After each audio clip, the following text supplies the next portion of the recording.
am ay jàngatkat yoo xam ne dañ leen di tànn waaye itam di wut ay ges yu ñëw fii ngir ñuy waxtaanee réew mi lépp nag lañ fi waxtaanee bàyyiwuñ dara ndax sunu réew lañ wax tey jii itam ñu fas yéene leen digtalaat programme bu am solo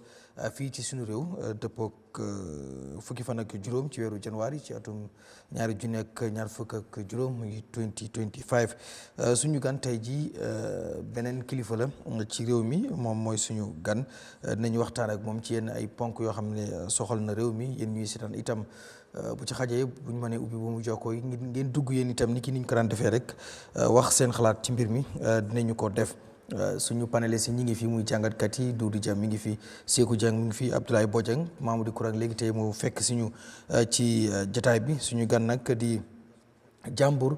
bu Nianija maanaam député di honorable Amadou Camara mooy suñu guest tey ñu fas yéene waxtaanee mbir yoo xam ne ay bés ci ginnaaw jur na coow wala nit ñi ñu ngi ci yee yàbbi Eyeafrica TV nag ni ki ñu ko baaxoo di defee bu mbir xewee dafay fexe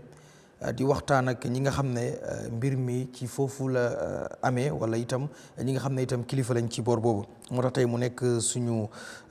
gan ci biir itam ci ñi nga xam ne dinañ ñu jokk ci biir bu mu jokko gi dina bokk ci ki nga xam ne mooy Bakary Ba nekk ci moom it diaspora bi moom itam doon doomi Nianija xëy na dinañ ko jël moom itam ci bu mu jokko gi ponk yi nga xam ne dëxëñ nañ ko fas yéene ko waxtaanee bokk na ci lu jëm ci diaspora club bi ëmpale woon leen ni ay bés bu jàll am na coow lu jugoon ci lu jëm rek ci ab mbir buñ bëggoon a samp foofu ca Nianija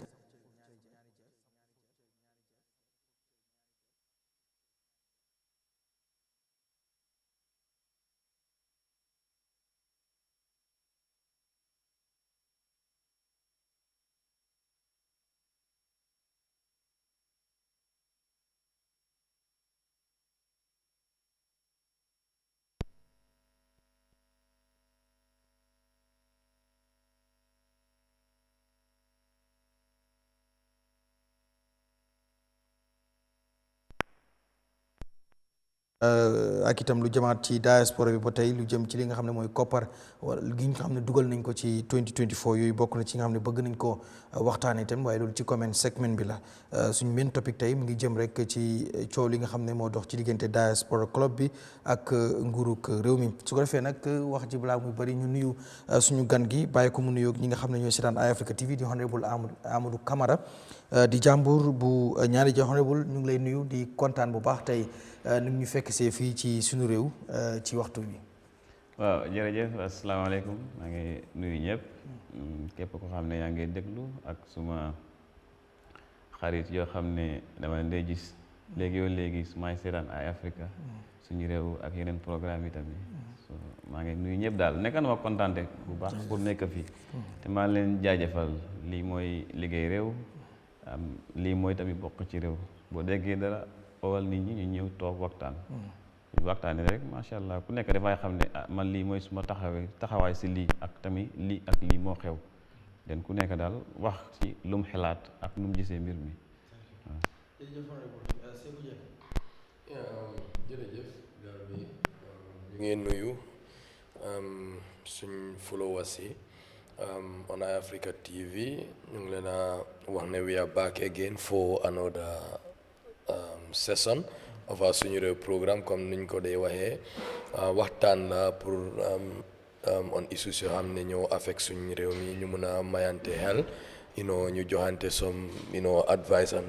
learn from each other so man I am glad to be back.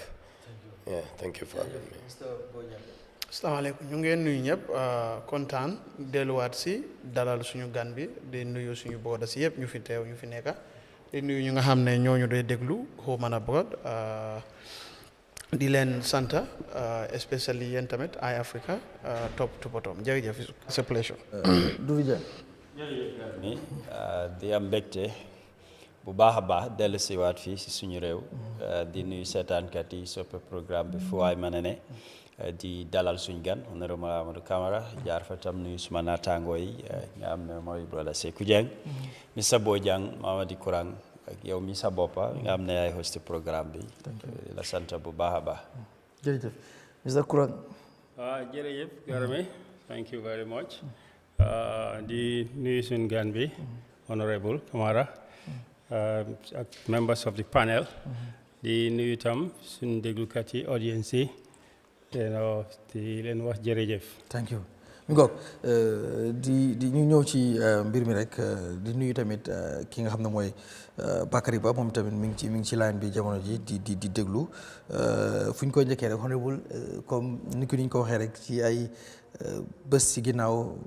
coow li comme bari na ci lu jëm ci Diaspora club bi muy am benn kuréel boo samp li nga xam ne mooy ab maternity ward ci sa constituency muy Nianija waaye fi nga xam ne sax mooy Chamen ñu demaat ba ci yàgg ñoom according to them ñu gis ne government bi dafa revoke li nga xam ne mooy approval letter bu mu leen joxoon pour ñu go ahead ci seen project boobu li nga xam ne nag mooy excuse yi government bi joxe ci lu tax mu revoke kii bi nag mooy dañ am ñi leen jàppale ngir ñu mën a rénover di entire fi nga xam ne mooy health center bi nekk Chamen coow li bëri na nag Diaspora club bi ñoom seen spokesperson bi press conference bu mu def nag ñoom dinaay nañ loolu li ñu wax mooy mbiri politique kese dafa am ku dox ci am na tuuma yu ci jóg tudd nañ ci Sidi Ndiaye tudd nañ la ci yow xëy na dinañ la bàyyi nga ñëw sax first of all ñëw nettali ñu ndax mosoon ngaa yëg lu jëm ci that project balaa ñuy ñëw ci approval ak mbiru revoke bi ak yooyu. waaw jërëjëf kontaan naa trop am tamit lii maa ngi ko xoolee ne nekkul problème te su fekkee ne problème la ñoom ñoo ko def problème because man mi as sitting MP for Nianija musuma yëg lii nu ma ko yëgee mooy ne xam naa ne suñu lopitaan bi dafa am problème waaye nekkul ne dafa am problème boo xam ne fu mu nekk nii nit ñi nekkuñ di fajoo foofu jigéen ñi nekkuñ di wasin foofu ak yu mel noonu loolu yëpp mu ngi am foofu soo soxlee garab tey da ngay dem foofu fekkee sax garab amul foofu da ngay dem gis docteur yi ak yu mel noonu jigéen bu biiree da ngay dem foofu ñu bindal la sa kay su fekkee da nga war a wasin foofu ngay wasinee tamit ñu dimbale la su fekkee mënuñ laa dimbale foofu ñu rifaara mooy rifaara Farafeñe maa ñu rifaara Bansang so mbir mi noonu la nekk di doxee ni time bi waaye wax dëgg ne yàlla lopitaan bi moom dafa soxla ndimbal because lopitaan bi even boo bàyyee xoo xel sa adjournment debate or even any opportunity moo am pour wax even in parliament dama ko dee mention te nekk na mbir moo xam ne ñun waa Nianija yëpp soxla nañ ko te lopitaan bi nekkul ne Chamen kese moo ko moom lopitaan Nianija la man foofu laa ko fekk te keneen tamit foofu la ko fekk so mbir mi nu mu ñëwee mooy soo fàttaliku su ma fàttalikuwee like sometimes in November dama receive a call from Ministry of Health ne ñu ne ma ne National Social Protection Secretariat dañ am additional funding ne through the African Development Bank dañ bëgg a renovate entirely refurbish add new structures def all the facilities there pour Chamen Health Center because dem naa ci yu bëri si Ministry of Health dem naa ci yu bëri even at the level of the presidency man ak Deputy Speaker Honorable Sidi SK Ndiaye def nañ si yu bëri daal waaw balaa boobu nag dañu amoon ay problème foofu dafa lakkoon mooy staff quotas yi dañ lakkoon courant bi yàqu ak yu mel noonu so mu ngi mel ni man suma boppa def naa ci ay jéego pour gis ne ay lamp tàkk na foofu Deputy Speaker tamit di same thing Nianija Diaspora Association tamit ñoom tamit dégg naa ne def nañ foofu dara pour gis ne ay courant bi mën a tàkk foofu because fu mu nekk ni foofu amagul courant solar system lañ nekk di use so bu booba xewee nag ma receive a call from Ministry of Health ne am nañ a project through National Social Protection Secretariat ne dañu war a renovate Chamen Health Center ma ne loolu de moom macha allah xewal la because yàgg na di toppali so ma ne leen léegi nag naka la gars yi ñu ne ma léegi déglu ñu rek suñ paree rek we will get back to you dañ ñu seet naka la ñoo defee so ma toog ba around ending December ñu ooma ñu ne ma on the 3rd of January a team dafay dem foofu Chamen Health Center ñu dem def total assessment ñu seet structure bi lan mooy problème bi lan moo fa manqué ak lu ñu fa war a yokka maa ne waaw loolu moom tamit neex na dégg dinaa ko wax suma gars yi yëpp mooy chief yi mooy deputy speaker mooy alcalde bi ak yeneen ñoo xam ne mooy ward council yi ak yu mel noonu léegi council yëpp dinaa leen ko wax ñun ñëpp ñu téye foofu pour ñun ñëpp ñu mun a waxtaan ñu xool nit ñi lañ soxla pour lopitaan Chamen bi am léegi bu boobaa xewee nag ma joxee xibaaru bi ma joxee ko OIC bi mooy officer in charge ku nekk Chamen Health Center foofu ma ne ko bés on the 3rd ñu ngi ñëw foofu pour def total assessment of the facility so bu boobaa nag ma xaar ba the following night mooy night of 29 ma gis a message in the Nianija platform mooy Nianija district association platform one Mamadou Cham is coming to do a laying of foundation stone for a maternity ward in Chamen Health Center ma ne waaw bii moom kañ la xew bi naka la xewee naka la ñëwee man musuma yëg li kenn musuma si junje sax waaye su ma fàttalikoo si gannaaw tuuti chief mosoon na ma xool mu ne ma man de Mamadou Cham xooloon na ma de mu ne dafa am projet pour Chamen Health Center ma ne ko man kenn mi yëguma loolu waaye ñun already secure nañ project through the National Social Protection Secretary ak Ministry of Health pour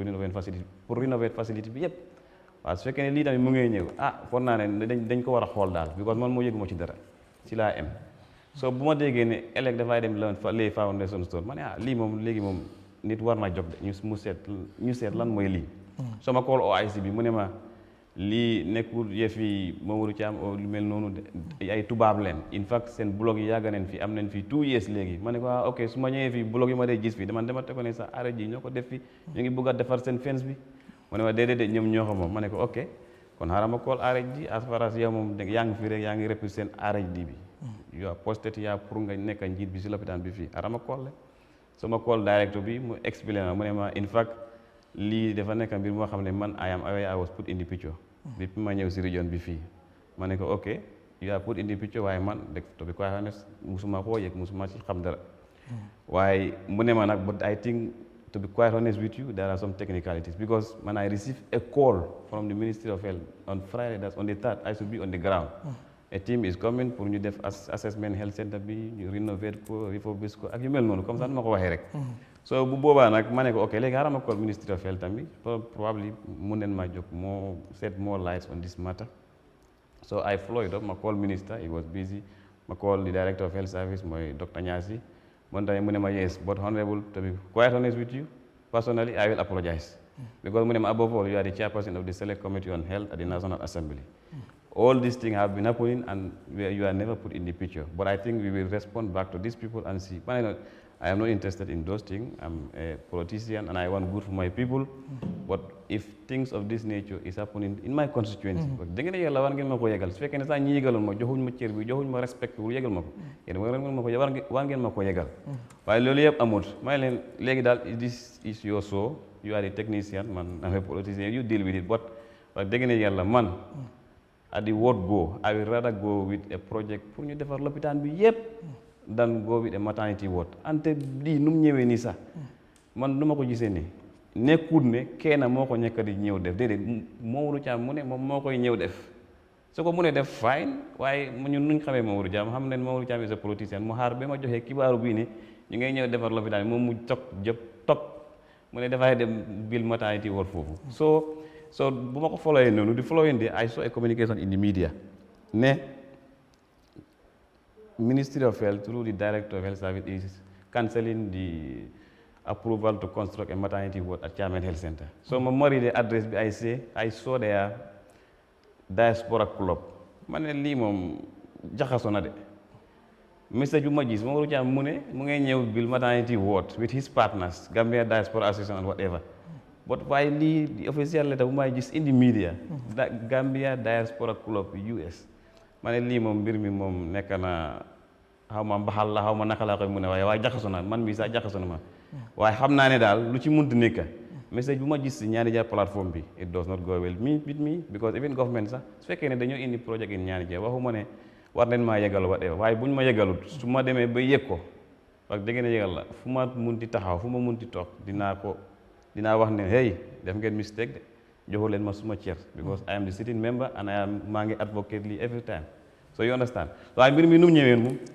to be quite honest man as a sitting MP again as a politician ma ne Ministry of Health ñu ngay ñëw defar lopitaan bi keneen ñëw is but Mamadou Cham is a political figure you understand moom moo is a UDP chairman in Chamen there and in fact is a UDP coordinator in Chamen there he even contested parliamentary election on the UDP ticket in Nianija lii nekk mbir moo xam ne dañ ko war a noppa soo façon kooku noonu soo demee ne bi nga ne yaa ngi indi lii moom mu jóg topp mu ne damay def lii ak suma nit ñi wax dëgg ne yàlla as a politicien I feel that ni kii mu ngi maa jéem a sabotage because xam naa ne amul man bi amul kattan bi pour def lii waaye ñu ko munti def ne macha allah bu ma gisee lettre bi nag I take my time ma dem through Diaspora club lu ñu def Gambia fii good things very laudable initiatives ma ne in fact in their motto they said no non partisan non political whatever ma ne leen déedéet su fekkee ne non partisan and non political not in Nianija because dañ ñëw foofu yusuñ kenn kurut a political figure xam neen ko ndax xamuñ ko yow di ñoom ñoo war a seetal loolu daal you understand ak ci kaw loolu tamit ngeen ñëw yeggalu leen ma yeggalu leen MP yeggalu leen alkali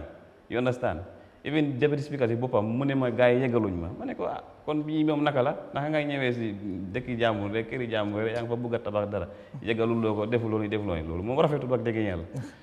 mun ne am nen nag mun neen def lu nekka mun neen cuus ku nekka ne ñu ngi bugg a def lii nii fii kenn amul ñoom moom seen xaalis ñoom ñoo xam nag fan lañ koy amee te man diaspora dama leen jox cër bu baax because xam naa lu ñoo contribuer si réew mi fii waaye nuñ ñëwee suma constituency mun nañ ko wax fii ba fu munti em nag boobu is a big political move suñu waxee ne they are not partisan they are not political well I don't know what is more political than going to my constituency you choose a political figure opposition political figure to me nga ne moom ngay jiital si lii so mbir mi nii la ñëwee daal so mbir mi dem na ñëw na daal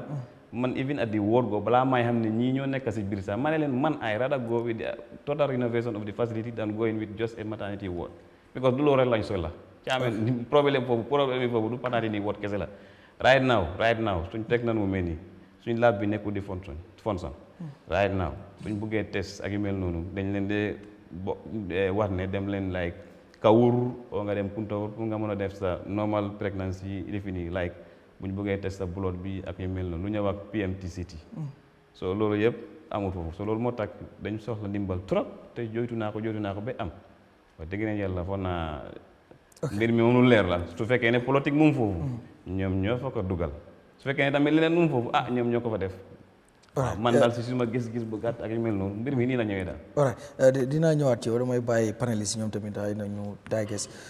li nga njëkk a wax Mr Dieng comme dégg nga tamit story bi nga xam ne di sitin kii nga xam membre ci parlement bi ci ñu nga xam ne moo fa taxawal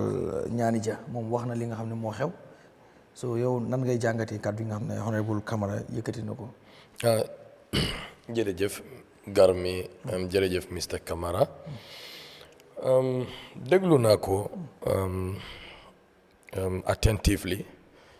pour ma mun a derive something si lu moo wax waaye balaa ma tontu si lu mu wax dama ko bëgg a laaj rek moom as an MP he is already aware of challenges yu nekk Nianija Chamen si hospital bi and admit na ne there are challenges right te gis na ñu ko bëgg a indi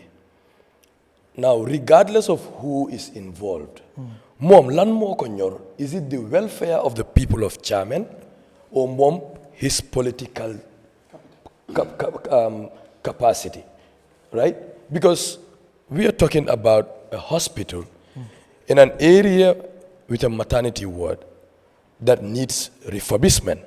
We are talking about women and children, right? Combined. Mom, right now, he's the chairperson of the National Assembly Select Committee for Health. And he's not just that this year. The previous term, he was a member of that Select Committee. There is no way he is not aware of the health concerns of the people in his constituency. Hamnako, full time. And I'm sure when certain stories are narrated to him, he would definitely know that there was a need for these adjustments to be done. So the excuse of using one Mamadou Cham, in quotation, one Mamadou Cham, already tells you that I'm a preemptive mind. Why didn't I go back to his own words? Mune, in November, he was informed that there is a funding for this Nianija Chamen Hospital. The inauguration for this particular, the foundation laying for this particular development by the Diaspora Club was held on the 30th of December. And on the 31st, a letter was sent revoking the withdrawal. And funny enough, on the 30th, from clear sources, the Director of Health Services was present. Alkalis from different areas were present.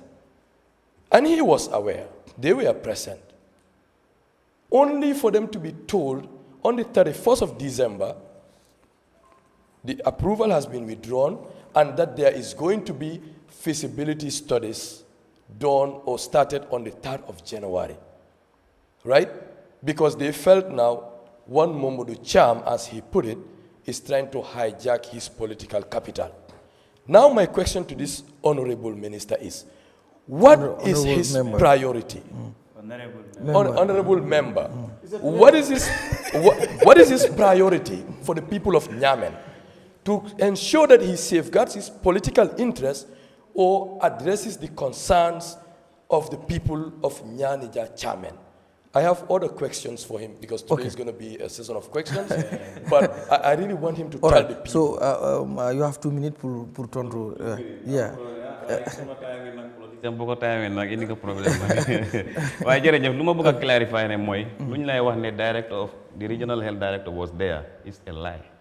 false. Dafa ñëw waaye dafa ñëw pour clarifier leen ne there is a technical issue. Loolu moo tax ñu mu ñëw. Loolu moo ko indi foofu ne dafa teewee laying of the foundation stock is a complete lie. He was there to come and solve this technical issue. In fact bu mu ñëwee di wee di programme bi bu mu doon demee mu ngi mel ni su fekkee yaa ngi tëgg lambu mu ngi mel ni ñu doon darkase waaye bu mu àggee rek ñu toon ko into xaw ma naka lañ koy lifine. So you understand mbir mi noonu la fa xamee noonu la fa xewee amul ne cosmetize things or whatever. But he was there. He came purposely to clarify this thing. And what were the technical issues? The technical issues mooy ne he received information from the ministry ne this dañ am project bi so mu ngi mel ni we have two issues moo xam ne balaa ngay dem fa maternity why not you go for this thing waaye te nekkul ne mbir moo xam ne dañ ko togg out of the blues rek because boo xoolee how government operate ñun ñëpp xam nañ ko we are all seasoned civil servant ak seasoned politician la nekk di gis ni in November buñ ñu ko waxee you understand it took time ba ñu mun a def feasibility study bi so léegi def nañ feasibility study they will come up with a plan te man la yegal ne if this thing is out they will build a maternity ward whereas dañoo am 5 cubicles of deliveries because this is what we told them we want. How much do you have now? 2? Right now, yeah. Only have two deliveries, 2 delivery beds. Only and they were aware of the project in November, but they could not revoke until they knew these people. I'll tell you, the lady behind this project, there's a lady who actually went to various offices to inform them of this inauguration. Mr. Jack, léegi da nga ko bàyyi moom mu tontu la li nga ko laaj. Exactly. Léegi yow bàyyi ko mu responsable. Loolu dafay rafet trop sax. Dafay rafet trop. And the other thing is comme ça nu ma ko doon waxee nii projet bi bu ñëwee dañoo am maternity ward boo xam ne will have 5 cubicles or 4 based on the plan boo xam ne it will be developed by the Ministry of Works. Then we will have postnatal ward tamit boo xam ne soo deliver foofu ngay dem tëdd. You understand léegi tamit dañoo am an other ward admission ward boo xam ne boo feebaree fekkee ne góor la dangay am male admission ward nga am female admission ward. Right now we only have 1 admission ward. You understand ak tamit we will have another facility mooy lu ñëw ak RC reproductive and child health whereas dangay am public health yi dangay am lab dangay am pharmacy dangay am fu ñoo testé gars yi even scanning room they are going to put it there and they'll make sure ñu indi facilities yi foofu noonu. So man as a representative of the people man moo xam ne nit ñi ñoo ma tànn ma ñëw nekkal leen si pencum réew mi I would rather go with that than go with a segment.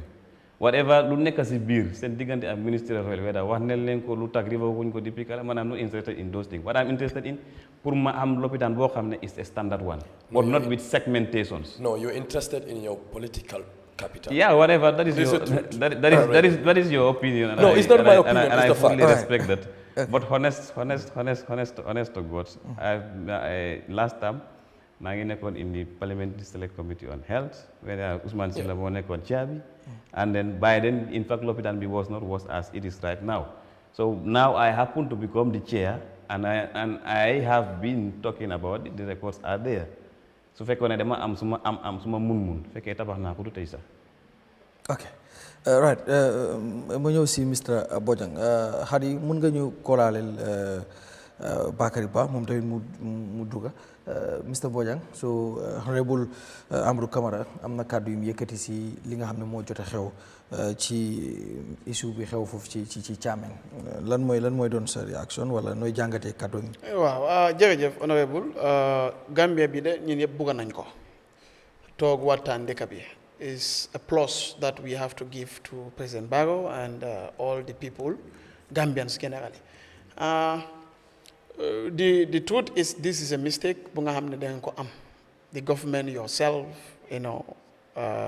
dengan danu te muluyo budeka moy fu danu nga nangu de danu nga fu ngeen danu force moy yow dañ la wax ne according to yow da nga emphasize respect torop fi motam mu laajte la yow respect kan nga jëna mo la gëna ité because am nañu report ne yow da nga ko confirm on 2 occasions man am naa ko tey tamit I have had the other side of the story ñu ne ñaari delivery birds ñoo nekk foofu noonu and there were situations nga xam ne Chamen jigéen ñi ñu ëpp ñaar dañ dee ñëw ñeneen ñi si suuf lañ dee jóg doom it makes sense because boo amee Chamen bu nga xam ne it has more than 200 women and they are all getting pregnant from one point to another there is high probability that more than 2 will meet at one point my marek that is what everybody could nekk di déglu xam. And there are evidences. These people even have pictures for your information. This is a public record thing, so more to Wellingara, because some of us are opportune to see some of these things. So it's real. 2, the entire Chamen, and it's not only Chamen. In fact, according to what we understood, is you have around 33 villages in that constituency. And you have other 4 villages in, is it where Upper Flado or whatever, that are coming to that same Chamen facility. So there is a tendency that you will have more than 2 people coming to have their delivery there. Now, if that is the case, yo ngane da nga am information from the Ministry of Health. For me, I believe, I'm not saying that's what you should do, but I believe if I am a sitting MP, what will give me more political capital, moi, su li ñëwé, irrespective of who is attached, I make sure I give the respect back to the people. It's not the office. You are there because directly people wanted you to represent them at National Assembly. So for you, the respect that they should give you, they have given that already to you. You are just denying them their respect, their human security, their social security, because ñooñu war nañ am loolu noonu through your help. Why yow dafa melni whether you call, you don't call, we also have reports of that. That's not our problem. But we have seen from your own explanation that you are more interested in your political capital as a respect. And you don't consider the respect and humanity of these women that are undergoing this problem. That is what we see, and that is why we say the honest truth is this is a Gambia where all of us make mistakes. All of us at our workplace, when we have issues, we accept that this was a failure. We will learn and move. So that is one observation. Again, if the Ministry of Health is talking about anything you are talking about, what we officially have from the website of African Development Bank or whatever you want to call it, which was issued on November 6. You said also November 6. Chamen is not part of even the facilities that are supposed to be taken care of. Chamen is not even there. That is what we have on. If you want, we can go online and then all of us can see. So you realize I don't know who is misleading who. But as far as the grant, the borrower or the donor partner is concerned, on their official website, what they have announced, Chamen is not even part of that. That facility is not part of it. And this was an entire thing that we investigated. And we realized that this thing was issued on November 6. It says what? Remember, for people to hear. Construction and rehabilitation works at 2 health facilities, 2 Tibet centers, and 3 ECDs in CR and UR. And then the names are here. The first is in where? Fatoto Health Center. You have Kuntau Health Center. You have Julangel Training Institute. You have Tumanna. All right? Tumanna is there. And you have Diabu Ali, that is ECD, as Early Childhood Development. You have Karanta Ba Early Childhood Development, that is ECD. You have Ker Layan. I don't know if that is the right thing. These are the ones that Lion. These are the things that we have. And Chamen is no near to this list. If the ministry has another grant that is not yet public, I don't know. But as far as these people are concerned, and in the timings, based on what you're saying, it pretty much looks like you just made this up, or you now intend to get whatever resource that you get. But that one I will not accept that. I don't make up issues. This is, as you said, this is a public show, and then that's a very serious accusation. Okay. Waxal ne li nga am, li nga muna am, li nga research on your own, and this is what you have. You stop there. But so why I said based on that is a very unfair accusation. Available. Yes. I don't know what the ministry has, the additional funding also, I don't know. Good. But Lola, I'm not trying to put it on to you. Again. No, Bobo, please, Bobo. Okay, Honestly, with all due respect, Bobo, I will not take that. Okay, no problem. Yes. No. Publicly. You are the one who is there. You can tell us because I'm not all details. You, because there's probably a new project additional that is going to go to Chamen. You can tell us the start date. Again, we also looked at from our own little investigation that this potential project is starting somewhere December 25th. December 2025. The people of Chamen will have to wait. Half bread is better than none. Again, they are not asking people of Chamen to take any responsibility. Who told you it is a crime anywhere, logically, religiously, legally, that taking 2 grants or benefiting from 2 grants that are supposed to give human security to people is a crime? All right. So for me, what we saw is we had a mistake, you the authorities. And it is wrong for you to say people there are not aware. People are aware. We, just like you are opportunity to have that info, you also. Because we know the VDC individual was there, the VDC representative was there. And this director that you're talking about, there are WhatsApp exchanges. He was there, and for that. So what we see is you've politicized this. And this is important. Let me make this Garmi a minute.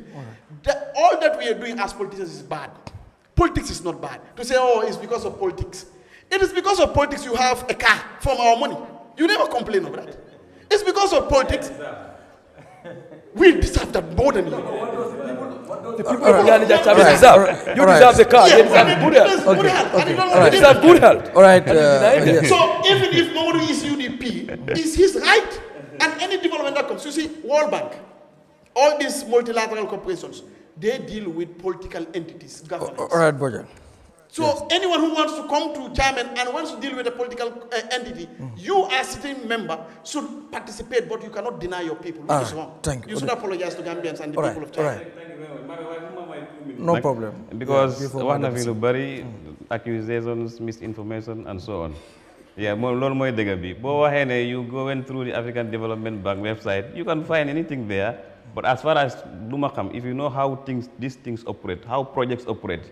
the initial project was just about worth of $6 million.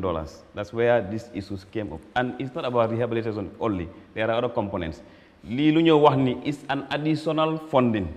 Additional funding, if you understand. And this is worth up to $20 million. If you want, you can go and do your findings and you will get it. Probably you will not see, no community website right now, because already,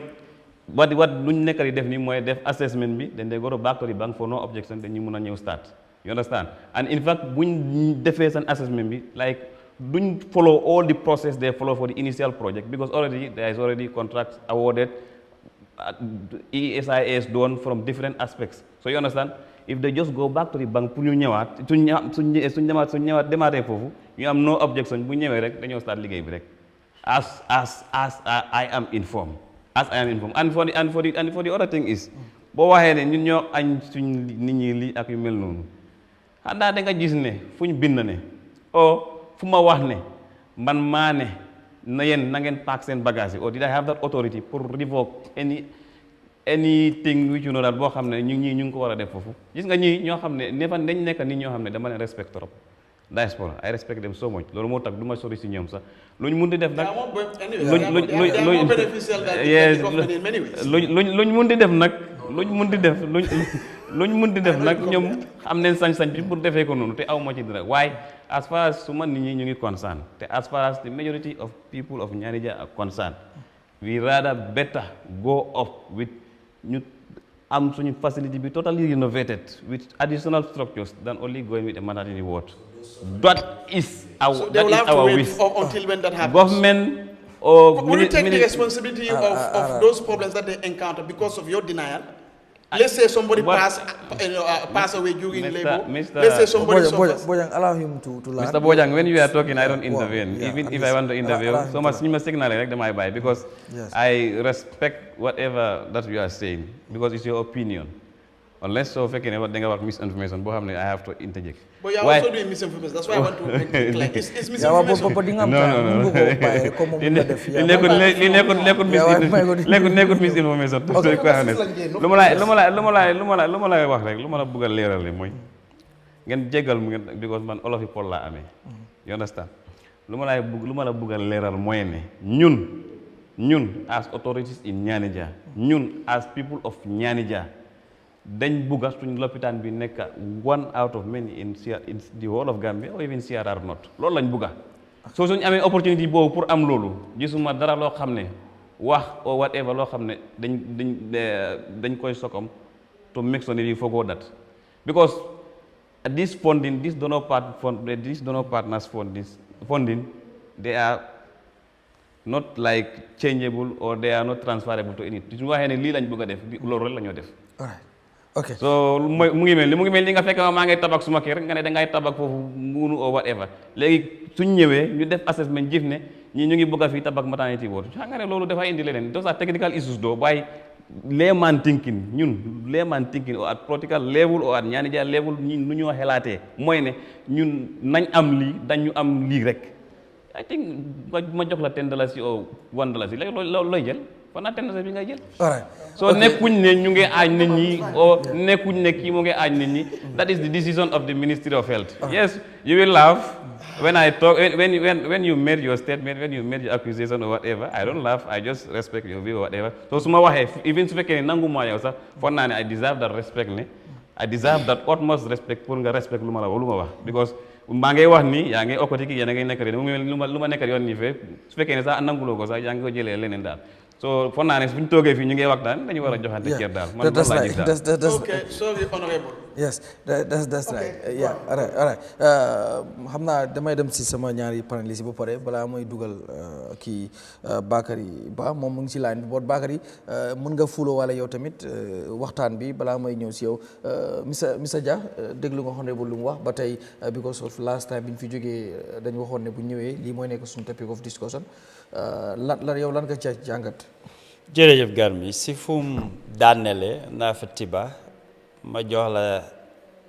$10 wala ma jox la $1 su dee ci benn nit la jógee of course da ngaa jël $10 waaye su jógee ci ñaar jëlal $10 nga jël $1 soo ko boolee loolu njëriñ bu bari la moo doon man bugga naa mu am vision boobu mu am gis-gis boobu li ma bugg a wax mooy déglu naa kàddoom bu baax a baax li mu wax dégg naa ko man mbir mi moo ko déggee waa Diaspora crop engage naa leen déggee ci ñoom tam ñu nettali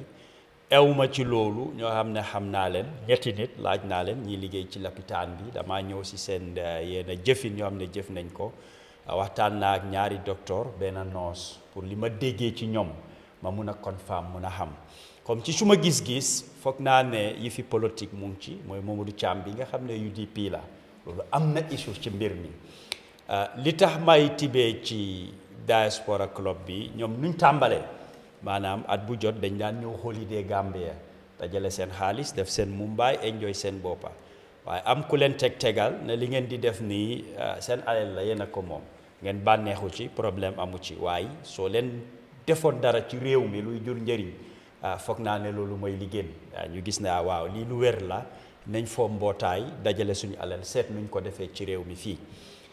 biñ demee ci pediatric unit bi ci lopitaan bu mag bi Banjul ñoom rénové nañ ko isi fa lu toll ci 200 lu toll ci foog naa 2000 bed sheets loo xam ne sax mut na ba doy bañ seedaale yeneen place yi lopitaan bi isi nañ fa ay bagage yoo xam ne pour nokkeekaay lu mel ni oxygen machines fi nga xam ne mooy fu ñoo sangee niiw yi fu ñoo dencee niiw yi di leen sangee def nañ ci lu bari te ba tey ñu ngi koo def di leen jàppale si saabu ak yenn jumtuwaay bagage yu bari yuñ soxla waaye comme ci yooyu yëpp kenn génnut wane ne da ngeen jëflanteeg diw ci parti bi la bokk wala nangam loolu ñu ngi ko doon def ba maternité di pediatric ward bi nga xam ne ñoom rénové nañ ko dañ ñëw won leen ne foofu standard chartered lañ ko jagleel waxuñ ci coow ñu bàyyi waaye liñ defoon revolve wuñ ko demuñ fenn ñu isi si coow wala ñu wax ci leneen comme ci gàttal rek yàgg nañ ekkati seen alal di def ci réew mi te taxul tey ñoom liñ def ci patriotic world bi par exemple any other donor or partner su ñëwoon pour def fa du gis ne ñii def nañ kon jarul ma def fa déedéet sotti ci ak def ci la ñaar yëpp dañ ko soxla léegi soo ñëwee ci Chamen Nianija moom wax na ci waxam ne nangu na ne dañ soxla ndimbal nag soo ko soxlee ñaaran ci benn na ci fekk loxol borom ñoo xam ne fii lañ bokk ci réew mi luñ cee def su dee benn maternity ward sax lañ bugg a def fa benn lal dañ war a welcome loolu ngir dafa yokka ci ñoom ndimbal biñ soxla soo amee ñaari lal yi nga xam ne ñii wasin foofu la ñoo use nit ne la kaa ma yokkal la benn doone déedéet am na kuy isi fukka xaaral ñu xaar fukkay man foofu dama ci xaw a am loo xam ne gis-gisin bu utee ngir kuy ut ndimbal lépp luñ la jox rek loo xam ne dina la njëriñ war nga koo mun a jël te bañ a wax ne am na ku wax ne mu maa ñëw jox yow li nga isi nii man duma ko soxla wala duma ko nangu ñoom si seen wax maanaam alkaali bi joxoon na leen place pour ñu samp fa ñu ngi ko doon xalaat pour def ko waaye ñu ne am nañ from docteur bi tey nga xam ne mooy director of health wax leen ne ñoom liñ gis daal mooy ne lapitaan bi foofu yaatu na te place mu fa wala ñoo dem beneen place yi sampa nañ ko def foofu ci lapitaan bi kon ñoom jóguñ rek demal seen boppa am na ay ndigal yoo xam ne am nañ ko pour ñu war koo mun a def et ñoom luy seen yéene mooy ne suñ sampee place bi def ci ñoom seen doole fu mu toll ñoom mënu ñoo isi ay docteur nurse di leen fay déedéet dañ ko doon hand over to nguur bi kon ñooñu ñëwuñ pour politique maanaam dafa am lu ñoo liggéey ba pare ne nguur bi mu ngi nii yéen jëfandoo leen ko comme ministre bi léegi ñoom ñoo ci war a def yeneen jumtuwaay yuñ soxla waaye ñoom dinañ continuer di support di ñoo support tànka ñoom def nañ fa support ay yeneen béréb def nañ fa support du rek ci wàllu health ak yeneen fànna yoo xam ne ñoom seen loxo mu ngi fa àgga li ma gis si mbir mi mooy ne bu dee réew mi leen jiital moom wax na fii kàddu boo xam ne du moom rek dañ ko wax comme ñoo nañ suma gox yëgaluñ ma wala yëguma lii soo yaa ngi cee mun a gis ne ok kilifa la suñ jaarut ci man yenn mbir yi du ma ci bokka wala dinaa leen tànkam lu déedéet xam nga lu ñoom seeku yëpp di joxoñ mooy ne nit ki boo doonee imaam dafa am ñi julli sa gannaaw waaye ok na mënuloo doon imaam kon boo doolee kilifa nga am baat am kàddu comme lim wax nit ñi ñoo ko fal loolu dafa dellu ci yonente bi sallallahu alayhi wa sallam ne sayyidul qawmi xaadimuhum ne a leader of the people is a servant of the people war nga di déglu nit ñi and war nga di fexe nit ñi liñ bugg nga dot ci loolu moo tax Omar ibn al-Khattab loolu la wax mu ne a leader of the people should listen to the people and the people should speak up so yow soo jiitee saa yu nekk rek nga gis ne ok man maa fi nekk nangam lu nekk ci man la war a jaar am na ci na côté dafa xaw a nduru rëy te nit ñi di nga leen mun a xar lu bari di nga leen mun a xañ lu bari ngir la nekkul di jaar ci ñoom du moom rek moo tax may wax lu bari la di am fii ci réew mi comme ñoom mi jiite nañ di seet seen diggante ak seen borom ngir ñépp ñoo xam ne yow yaa leen jiite ëllëg yàlla dina la laaj ñi nga jiite naka nga sàmm wante ak ñoom lu garaaw la loo xam ne cër bu rëy moo ci nekk aha moo ci nekk ñu bari di ko dee def duñ ci dee bàyyi xel waaye pour wane ne Chamen Nianija moom si waxam soxla na te nit ku soxla nag li nga am jëlal loo xam ne dina la njëriñ su la nit isilee lu baaxul sañ nga koo sànni ne waa lii moom déedéet waaye doo wax ne kii li mu bugg a def ni dafa tuuti man lu bari lay xaar fooguma ne moom war naa decide loolu wala comme ñu am ñu nekk in authority ñoo ko war a decide tey soo demoon si nit ñi nga laaj leen dañoo ne nga jox leen loolu moom without doubt te li fa nekk doyut soo amee lu doy lu ñu wax ne dafa am ñu tëdda si suuf loolu doo ko mun a daaxa man tam dinaa ko wax parce que ñi ñëw di fa am seen boppa doo wax ne benn wala ñaari nit ñoom ñooy ñëw su ñuy amee ñu dem ñeneen duñ mun a ñëw déedéet ñun suñu health system fii dafa am challenge place yi yëpp including the private clinics the private hospital seen boppa dañ am problème dañ am challenges any private clinic boo dem ambulance mu ngi taxaw suñ cangee fu ñoo dem Kanifing Banjul kon ñoom seen boppa foofu lañ yaakaar fu nit ñi di daw ñu bari di wax ne soo fa demee rek beg yi private yi seen boppa foofu lañ yaakaar soo ñun dañ war a recognize luñ am pour ñu dooleel ko gis nga yéen a manqué yi moo tax tey ñu bari ku feebar ci biti ngay xalaat pour dem faju kon loolu wan na la ñun suñu health system bi dafa am challenge kon ñu mel nii ñoom dañu war a ibi bunta ibi palanteer ku am benn lal ici koo xam ne benn tawel la am ici ci waxin lay wax yëpp soo ko dajalee di nga am lu bari développement dafa war a nekk lu gaaw waaye xaar benn at ñaari at bala ñoo sanca mu pare diggante boobu xamuloo nit ñi seen tolluwaay ak seen condition ni moo mel te Farafenni Bansang dafa sori moom ci boppam xam na loolu te ñu bari des na yéen am na complication si ñoo am sa yéen a referral bala ngaa egga léegi lu nekkaa ci xaj All right. Now. Yes, Mr. Kurang. Yeah, ci lii yëpp man lu ma si gis ba tey ñu ngi war a dégg si Bakary to hear the other side from the source. Why the people are sovereign. Understand nga askan bi moom benn politician on any side of the equation warut a def dara loo xam ne dafay xañ wala dafay disturbe dafay sonal askan bi moo tax ma ne la the askan bi is sovereign mooy yëpp tey su fekkee ne ñaari groups am nañ different political objectives ci man moom innama al amalu bi niyat wa innama li kulli imri maana wa ku nekkal looy def ci wàllum dimbal sa community bi yaa ngi koo def ngir yàlla tey fooguma ne man suma politics moom su fekkee ne suma kër nga bugg a sampa lopitaan sax te bokkuñ parti dama laa ne mbatu nga naa nga bricole yorondee yes because dama feel ne benn politicien xam nga yow nekkut ne man politicien bi maa dee tax nit ñi bugga ma yàlla moo dee tax moo dee def yow sa affaire ci xoli nit ñi pour ñu bugga la tey moo tax yow tam li nga éenee moom la yàlla di xool rather than li nga front I am fronting for PDOIS or I am fronting for UDP, I'm fronting for NPP. So, when I bring this, the people will say it's NPP or UDP that bring it, and then they will like me. No, bro. The qadar is more than that. You don't even know it, but it is there. Whether you know it or not. Innamal amalu biniyat wa innamal kulli imri manawa. Now, in development has a structure, right? As an MP or as a councillor, I'm not sure what exactly, whether they have a direct role in the project that is going in their community. But the area council is there. Dama foog ne area council, déguma area council bi yépp, ci wax bi yépp, tey dama foog ne area council ñoom ñooy di local entity boo xam ne they are responsible for education, health, markets, etc. So gisuma leen ci equation bi, gisuma leen ci coow bi. I know development in Gambia is scattered. doo mun a dem London rek nga ne da ngaa dem ci hospital because yow MP nga wala councilor nga da ngaa jël benn corner in the hospital in London and then you are going to establish something there. No, they will say you mad. It doesn't go like that. There is what is called the National Development Plan. boo xam ne area council bi seen plan bi foofu la dee mit mel ni soo jëlee wall bi bloc bu nekk dafa am place am na bloc yoo xam ne dañ koo chip 3/4 na mu mun faa xëj am na bloc yoo xam ne dañ koo def half yow doo mun a isi sa bloc ci kër bi nga ne nit na bloc koo naatala laa leen mbatu ngaa dundigee no, that's not how you build a house. That's not how you build a country. So dafa war a am coordination. You cannot be a politician, a minister, or even a minister has no business, right? It has to be organized. But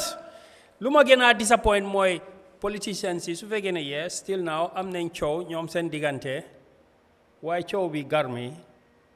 warta nekk coow boo xam ne ñoom mënuñoo toog ñu waxtaan bi gis ne askan bi seen best interest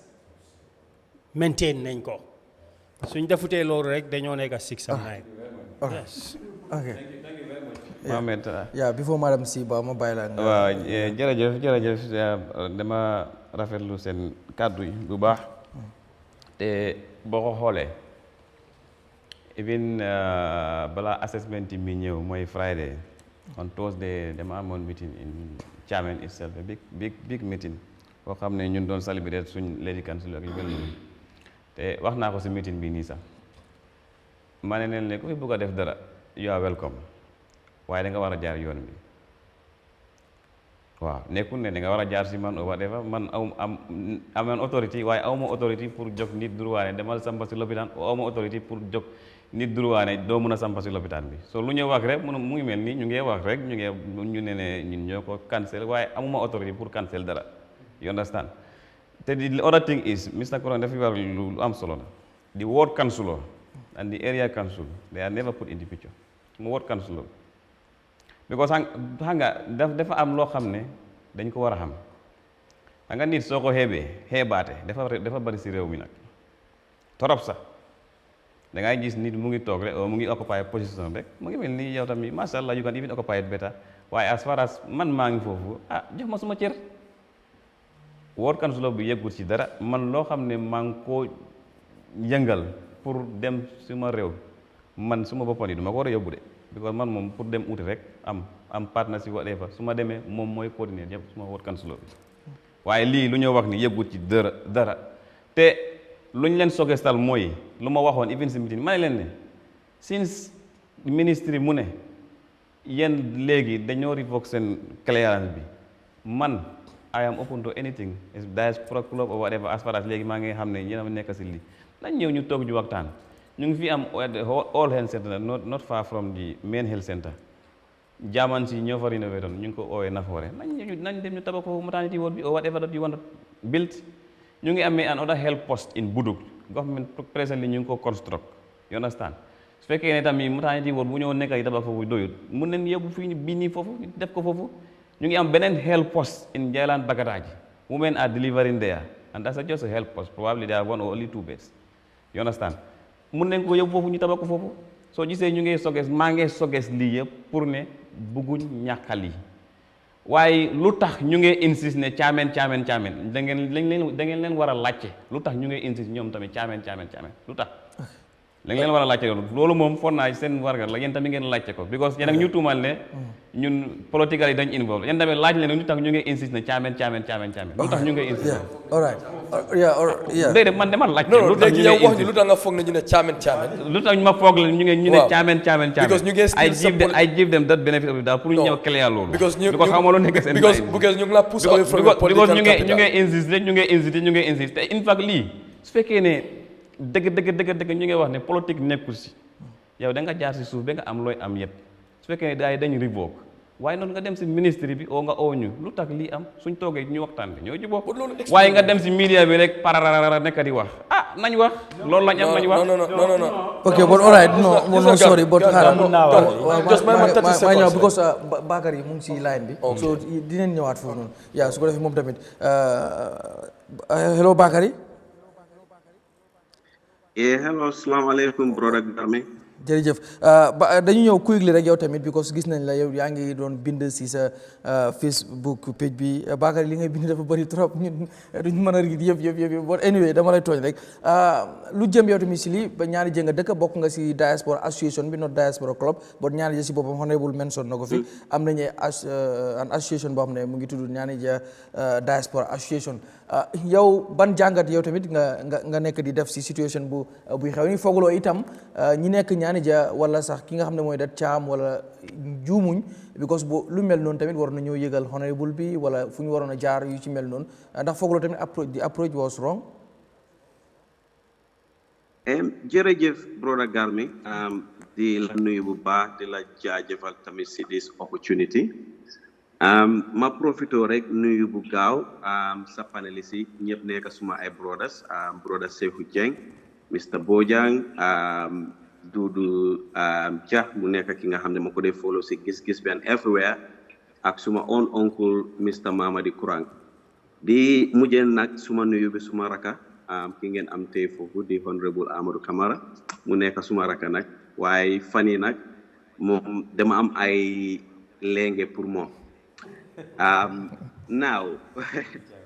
lu ma bugga déglu naa suma raka gi lu mu wax fi lu bari te bugga naa tamit man leeral si tuuti nekkul dama koo counter waaye dafa baax tamit suñ toogee di wax si plateforme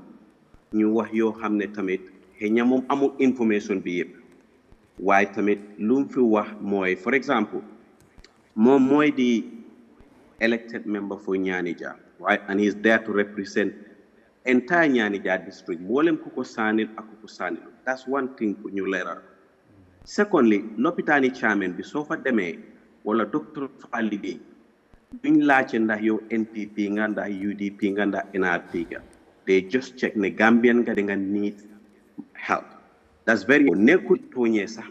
mun naa olbati loolu xëy na jàngal kooku noonu lu tax ma bugg a wax ne dafa doy waar xam nga si biir waxam fi mu ne authorities are not told.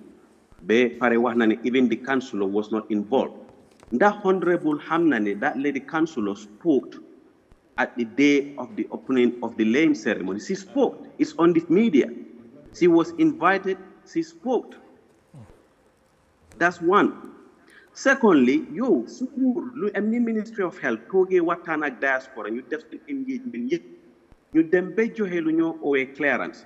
Now, if government got an intervention through their donor partners, they know ñu ngi am contact numbers and the names of those people. Nguur bi waroon naa gëstu ne am na doomi Gambia ñu dajale woon seen xaalis bugg a bale fii nii waaye léegi dinañ ñëw na nañ oo ñooñu ñu toog waxtaan. That never happened. And moom mooy wax regional director bi ne he was not even informed dafa dem pour leeral si bési lii bi. You know how the regional director get to go there? Diaspora club bi seen PR bi moo dem si ministry bi yóbbu invitation. The Ministry of Health fekku ko fa mu wax PSM bi and the PS said we would send the regional director to represent the minister. That's how the regional director la xamee programme bi because jékki-jékki rek topp ñëw ñu jógee foofu noonu dem si Ministry of Women Affairs waxtaan ak ñoom jógee foofu noonu dem si Henry Gomez mu nekk advisor to the president yégal ko lii jógee foofu dem si FAP Foundation wax ak CEO FAP Foundation xam nga loolu ñoom ñu ma la kontel nii yëpp doole mun a wax ne opposition or UDP right. Now, at the local level, I am not backing Modou here. Muy Modou, muy Sidi, muy Amadou, ñoom ñëpp suma rakk lañ mun naa teg ku nekk si ñoom su juumee ma wax ne juum nga gis nga si wax bi bu ma ko déggee dama wax ak Modou ma ne ko kan ak kan nga yëgal parce que tamit nit ku nekk jox ko ci rab mu ne ma man on the 21st pool naa deputy speaker ma wax ak moom explainal ko problème which is brother Sidi.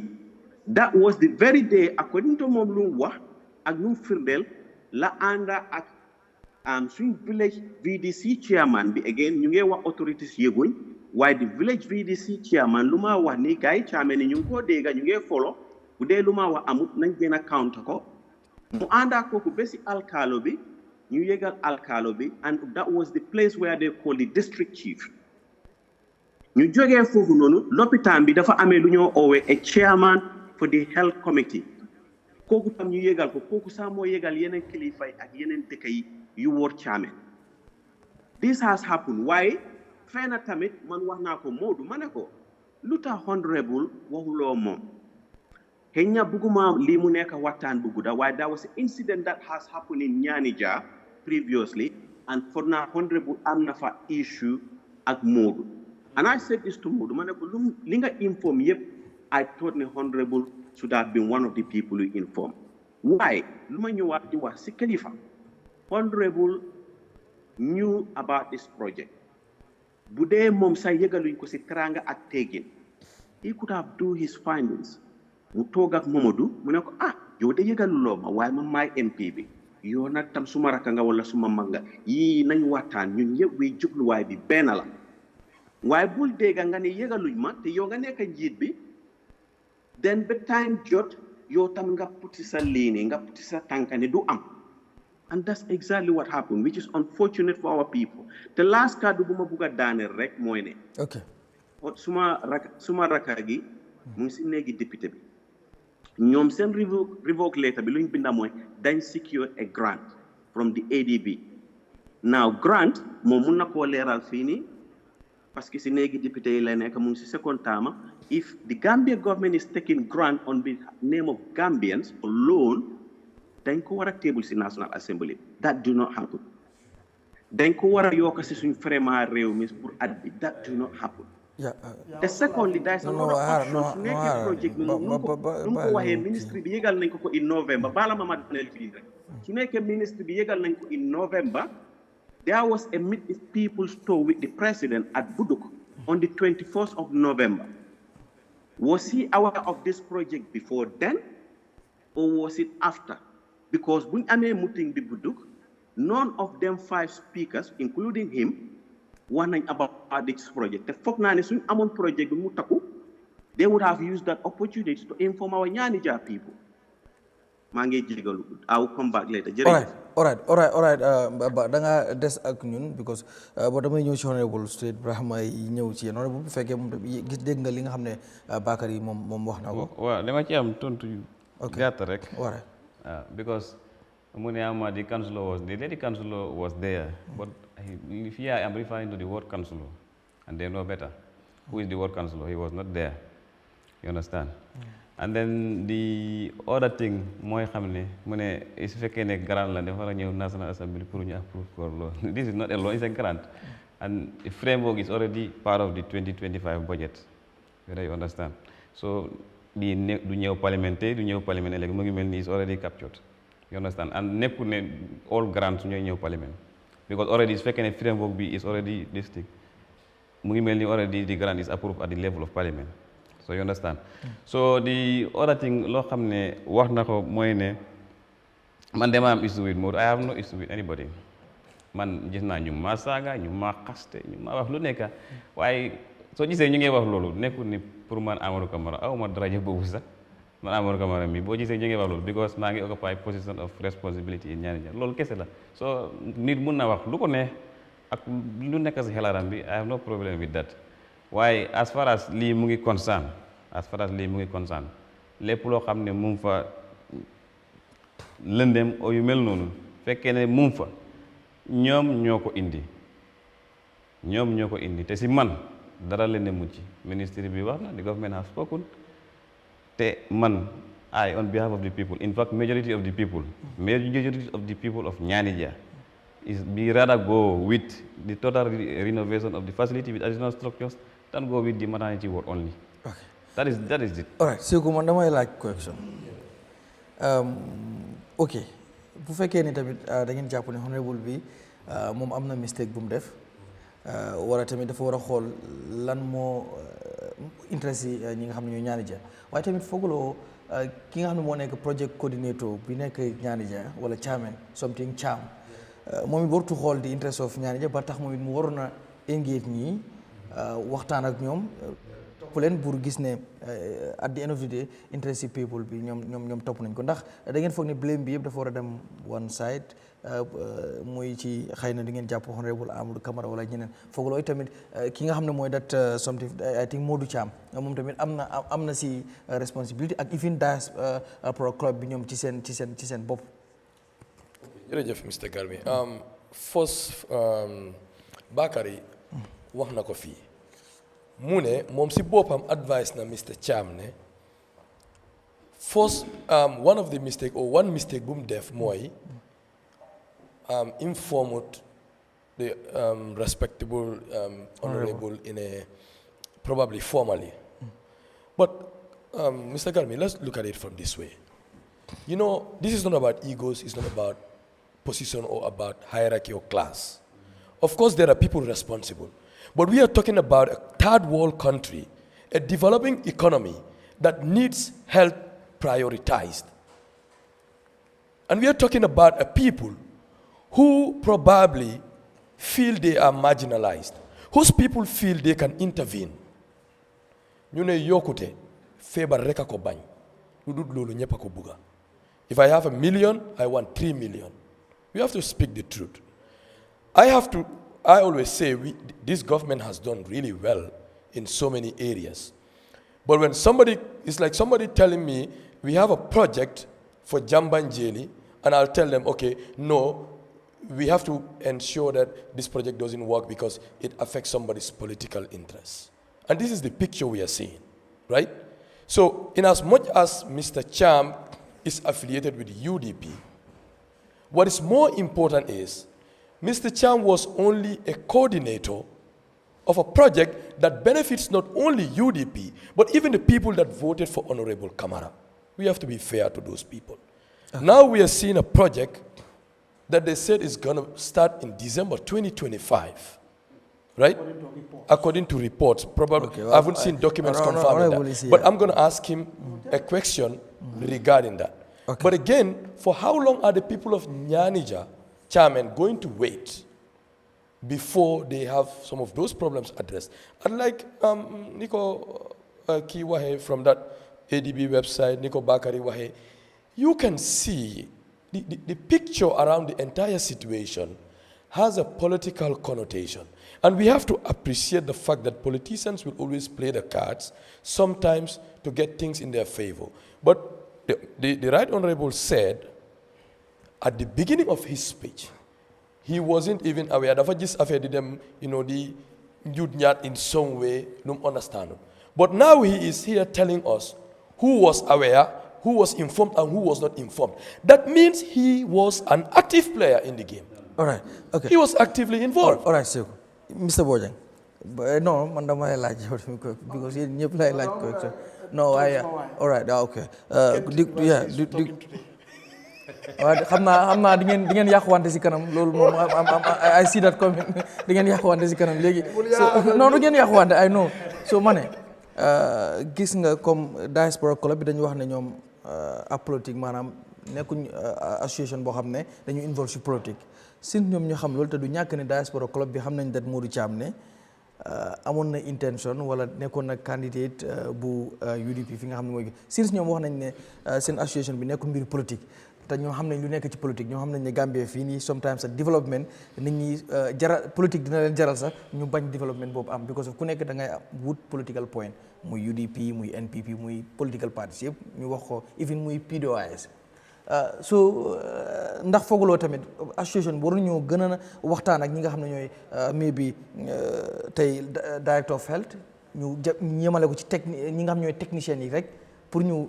amal li nga xam ne mooy projet bi raal ñu dugal ci keneen koo xam ne maybe politicien la ba tax tey xëy na ñoom jàpp nañ ñoom lu ñu jàpp ne mooy mbiru politique moo tax mbir mi demoon am na tur yoo xam ne tudd nañ fooguloo ñoom tamit mistake bu ñu meeg mooy lu ñu jël ay politicien dugal ko ci projet bi ko su boo waxee project coordinator xam nga ni kooku tamit nekkul lu ndaw si biir projet boobu te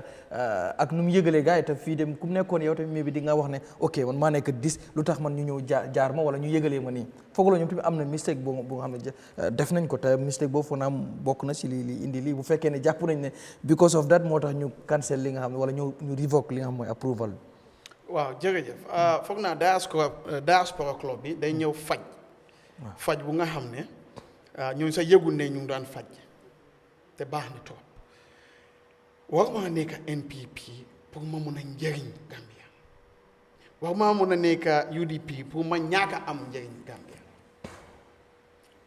Diaspora ñu ngi faj loolu noonu te xamuñ ko. moo tax defuñ benn mistake ñu ne on 2 occasions bu ñu ñëwee to the village after ñoom ñu discuss ñooñu dem nañ seen own feasibility studies ñu d'accord ne nañ dem Chamen bu ñu demee Chamen daluñ si Chamen noonu de dañu dem laajte alkaali Chamen moo leen jooy bi Modou mii nii according to Modou lu mu wax ak the PRO of the Diaspora club so boo xoolee nu ñu jaaree sax da ngaa gis ne ñii topp nañ orderliness topp nañ normal procedures because ñu ne bu ñu ñëwee kontaante bu waa Nianija am because ñëwuñ si politique demuñ NPP demuñ UDP bureau dañ ñëw to the locally instituted authority mooy alkaali bi they worked with the VDC ñu nominate leen Modou Thiam mii nii ne kii de dafa active fii Diaspora leen ñu ne ñooñu xamuñ Modou ne tawoon na taawut they don't know that dañ ñëw si community bi ne ñun de kii is part of the community youth nga xam ne dañu active trop and has a lot of youth following moo tax xam nañ ne dafa sawar te mun naa def li because also am na a history of doing these projects because loolu du boo xool si am na yu mu yóbbu foofu noonu even loptaan bu nekk di wax according to ñun lu ñu am dégg la du dégg honorable batterie la yóbbu foofu pour mën a panel bu mu amee issue Modou dañ ko laaj Modou ne lu tax dégg moom man wax naa ko after so bi ne war nga inform honorable because ñun suñ aada bi am na nu mu demee waaye mu ne moom Modou lu tax inform ko because this is not the first why do they respond to some of these things mu ne even batterie bu mu nekk di wax si waxam bi nii ne moom def fexe na pour lampay taal mu ne car batterie la fa yóbbu instead of solar battery his own village mu ne Modou mu ne am na letter bu jógee his own village pour moom Modou because moom tamit am na foundation pour dimbale nit ñi bool his own village So these were some of the reasons why mu gis ne xëy na moom is not politics te muy this is not the first time moo tax demuñ. Why what I want to make clear is it doesn't have to be you have to inform one element out of the entire equation loolu su amatu rek then the entire people dañoo suffer. That is something li nga xam ne war nañ ko discourage in our politics. Okay. UDP la du UDP development su ñëwee wax nañ la ko waxuñ la ko da nga war a dem and kii am na lu mu wax lu am solo de te ñu waxoon fii yëpp man kontaan naa teew si programme bi lu tax xam naa su ma baameel sax yàlla dina ma jox reward because ñii ñu ngi doon kóotu fii islam ay yooyu noonu déggulul gis nga mu ne a leader lañu nekk di wax waawuñ ne boss de leader moom bu mu daan uti qualité mu ne dama bugga ma taw place bi nii yëpp ngeen puub ngeen saw si man loolu la jël suñu ko waxut Moodu rek la why would you want to punish the entire Chamen and potentially me because I travel I can have an accident and anybody can have because so grievous. All right. So we will punish him and not punish Moodu Chamen. All right. Okay.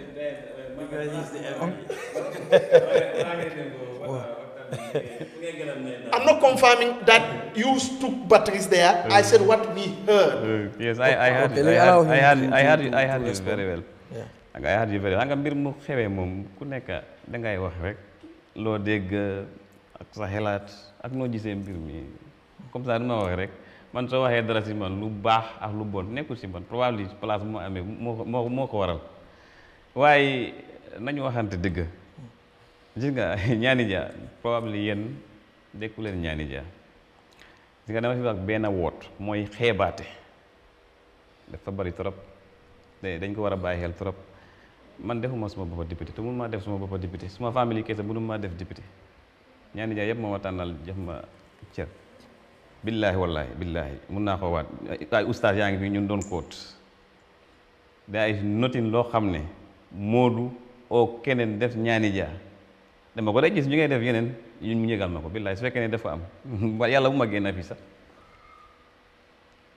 you understand so mbir bang fofu gis nga lu tax gaay ñu ne batterie la jënd nga bu ma démé fofu dañ ma gaay ñu ne ma in fact di catchment area chairman moy Adama Cham mom ci bopam def ma mu ne xone bu limbale ñu am fi light mané ko in fact project mu ngi ñew pour defal l'hôpital bi yépp waye in the meantime dina jox kenn benn électricien mu dem jënd batterie ak beneen bol yu mel noonu soo doon mun koo def foofu because fu mu dégg naa fu mu nekk nii lamp yi dañ lakk because of lakk bu passé na ne ñaata la jënd ak ñaata laa ko jokk boobu suma diggante ak moom la maa ngay gis ñu ngi ko waaye all those things is not important man damay def pour suma nit ñi you understand and then the other thing is dëgg la lopitaan la moomu ko keneen moomu ko ñun ñëpp a ko em you understand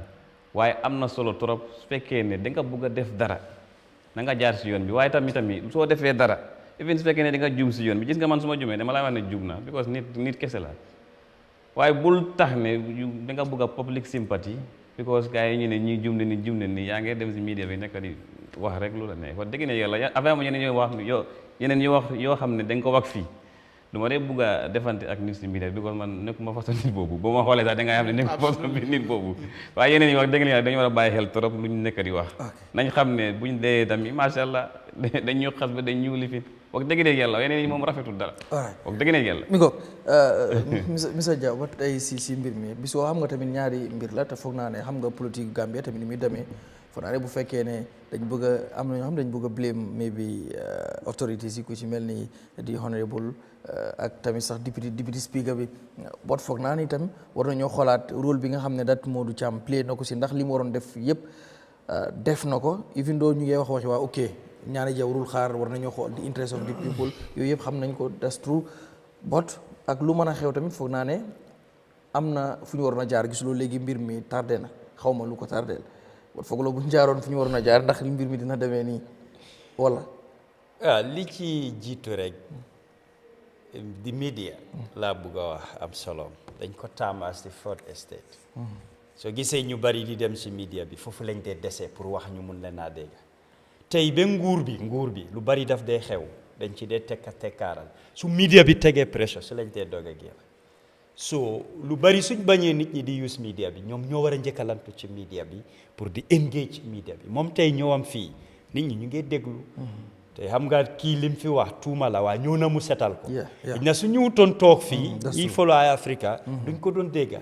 pour man media su la ne ñëwal su la ne dafa am lu ma bëgg nga wax mu taalal la maay waxal suñ la tuumalee sax yow da nga war a kontaan pour wax ak media parce que li nga setal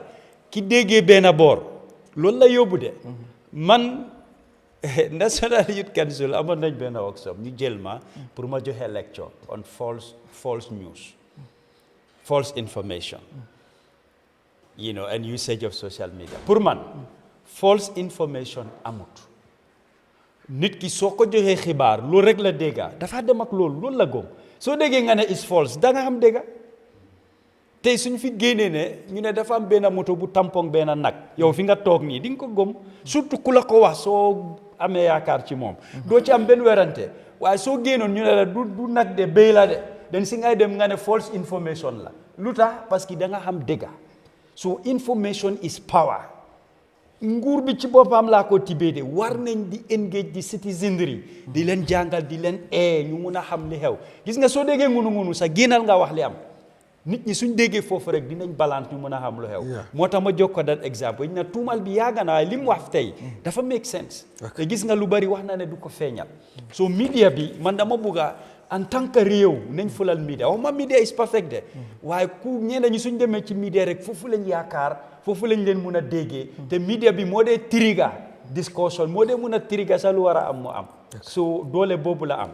mbiri Momodou Cham pour man xam nga suma biir wax naa ko ma ne lim nekk UDP pour man loolu mooy si problème bi tey moom as MP su nekkoon ne moom UDP parti la nekk fi ñu toll nii duñ fa doon toll engagement bi dina doon smooth lu bari dina ko support even suñ ko yëgalu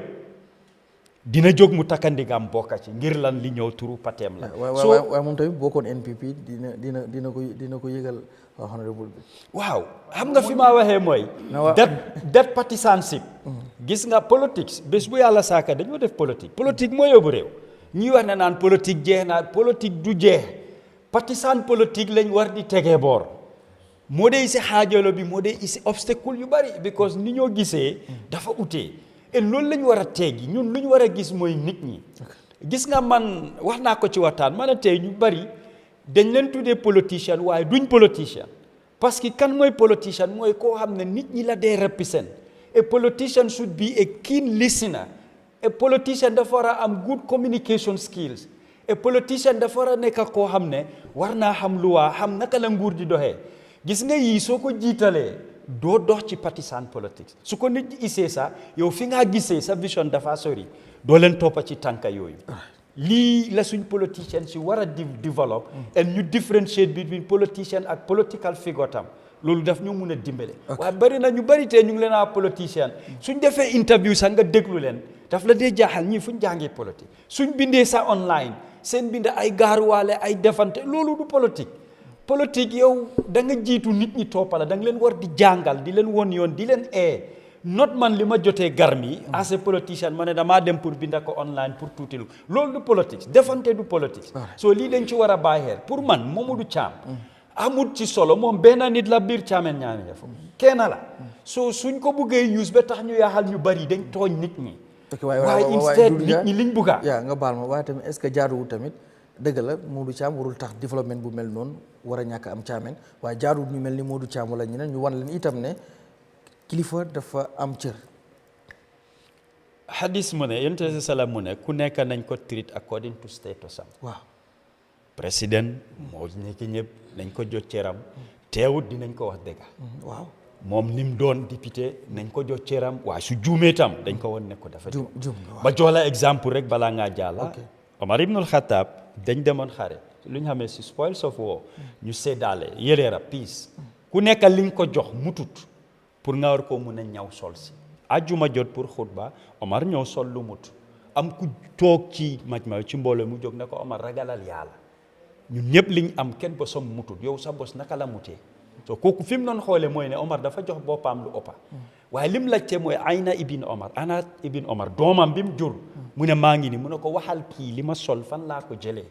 kooku jóg mu ne man suma bos mutul suma papa bosom mutul man maa ko jox suma bos mu boole ko pour mu am lu mut mu mun koo sol ñoo def xutba xam nga lu tax Omar ibnul Xattaab yére yi mu daan sol daf daan bona am ay paajis ba su daan def xutba daf dee wéeru ci mbimbar bi pour noba paajis yooyu te moo nekkoon amirul muminin waaye merewut kooku xasu ko waaye dafa bëggoon nit ñi xam dëgga pour bu kenn ñibbi nga am bad mind wala nga foog leneen ci nit gis nga tey xam nga ñun lan mooy suñ problème moom tey fi mu toog nii su feebaroon du wax nañ ko yóbbu Chamen ñaani en su fa nekkoon mu am jafe-jafe am na parado dafa génn mu dem yoonam deputy speaker noonu ñii liggéey health noonu keneen ak keneen noonu waaye man mi toog suma kër am saret fan laa mën a dem so man ñooñu laa bëgg a ñu consider ne first priority bi ñoom la war a nekka xam nga lu tax man ba tey mënumaa nangu ne suñ education system ak health it's working parce que ñi fi nekk place am xaalis duñ fa dem duñ fa yóbbu seen doom so loolu dafa wane ne ñun suñ système bi ñoom seen boppa they are not satisfied with it ministre yeeg yëpp demal xool seen doomi private school international school why not the government schools ñi ko cee def benn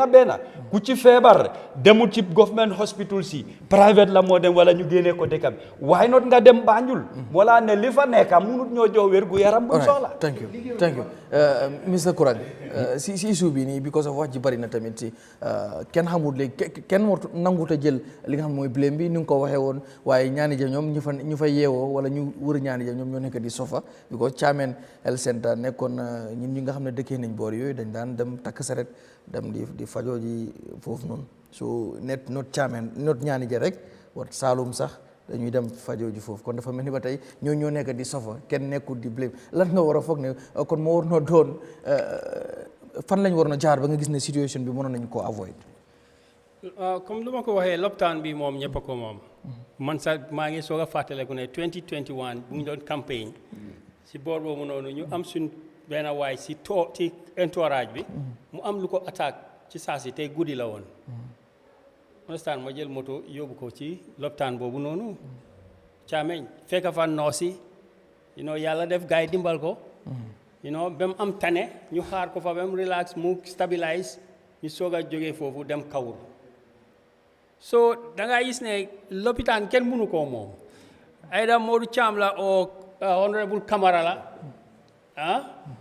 ñoom ñëpp a ci am te am na lu dee missing nag parce que MP bi lu mu xam ak Cham lu mu xam Bakary Ba lu mu xam su fekkee ne waa constituency bi yëpp xam nañ that kind of information ndi kon kenn du nax kenn understand nga parce que ci lu ma xam mooy ci ñoom ñaan kenn moomut xaalis boobu noonu diaspora bi moo ko moom isn't it te diaspora bi tam kenn du kenn nit a ko moom ñu baree ko moom am na ñoo xam ne sax waxuñ kenn xamut leen ñu ngi ko moom understand nga su fekkee ne information boobu noonu waaj Nianija xam nañ ne xaalis bi moom bitim réew la jógee te ñëpp a ko moom kuy represent fii sax kuy indi xaalis bi sax ñoom moom ak em ci information is very important. Even if you go to economics, they tell you in order to have a free market, you must have perfect information in order to have a perfect free market. So information more than why lena la nak xam nga dañ wara seet di seet ci society bi di seet problème bi ak solution bi su fekkee ne waxtaan nañ problème bi depuis fajar ba zuhur ba asr ba maghrib mënuñoo jaal waaye nañ bàyyi maghrib bi diggante maghrib bi ak isha bi ñu waxtaan affaire yi solution bi waay mënuñoo wax nekk di xëccoo ci problème bi for how many days without solution problème bu nekk dafa war a am solution so man lu ma foog mooy ñoom ñëpp ñu nekk ci mbir mi dañ war a seet naka la ñoo ubbee ay forum boo xam ne ak waxtaan boo xam ne dinañ ci mun a wax solve problème bi ba ñuy gis ne fu mu nekk nii because lu ma gis mooy ku nekk a ngi bugg a ñii a ngi bugg a woone ne NPP UDP ñoo dee nekk problème ci développement bi UDP waaw NPP ñoo dee nekk problème ci développement bi waaw NRP right GDC ñoo dee nekk ci problème bi APRC doy ñoo no it's not about that it's bigger than that the country dëkk bi dafa gën a rëy loolu dëkk bi dafa gën a ëppa loolu so luñ war a gis si ñoom léegi mooy ñoom ñëpp te Gambia xam nga lii dafa am ci micro level bi problème bi mu am ci macro level bi ñu ngi nii suñ constitution bi ba tey mënuñoo toog waxtaan ko sax right lu mu ngee feeñ ne ñun façon problème yi dañ bari constituency boo dem mu ngi fa waaye nañ nit ñi toog ñu waxtaan dafa am lu mu wax ma bëggoon koo laaj ci loolu waaw léegi comme li mu wax ne non pour mu boole ko ci rek ne moom joxoñoon na gaay pour ñu dem ci yeneen el seen tey def ko foofu lu tax gaay di insist fële Chamen waaw lu tax gaay di insist Chamen man li ma ko laaj mooy ne why not Chamen bi nga xam ne dañ leen njëkk a wax ne waaw def leen ñu ñëwaat ne leen déedéet lu tax ñu aaye leen man foog naa loolu lañ war a laaj ok léegi honorable dama lu tax ñu aaye leen foog naa loolu moom leer na lu tax ñu aaye leen as the communication from the Ministry of Health is very clear nekkul ne maa ko communicate au Ministry of Health officiel ñoo xam ne ñoo leen joxoon permis bi ñoom ñoo communiqué ne ñu ngi leen aaye ngir sarta yi waaw honorable kenn si yéen tamit doxul ci suuf muy yow wala Sidi Ndiaye man jéem na muy yow wala Sidi Ndiaye dugg si suuf ne jéem na xanga gars yi ñu ne nit bu la tuutilee xaw ma naka xaw ma fan laay daanalee probable bi nit bu la tuutilee yaa taxaw rek bu ñëwee ba mu tampon la def lay fekk foofu gis nga man dama ut nomba diaspora yi in fact kon naa yesterday la kenn jox ma from one journalist mu jox ma nomba one of the diaspora PR or whatever demba la ma ko jox you understand jël naa jéego pour jëm koo communiquer sax you understand why let's come to the perspective of this thing ñun as I keep repeating saying amuñ sañ-sañ pour aaye kenn te duñu aaye suñ nit ñi dara nuñ ko nekk di defee si media bi nuñ ko nekk di waxee ne ñun déedéet xam nga man politicien la su may wax Ministry of Health jël nañ seen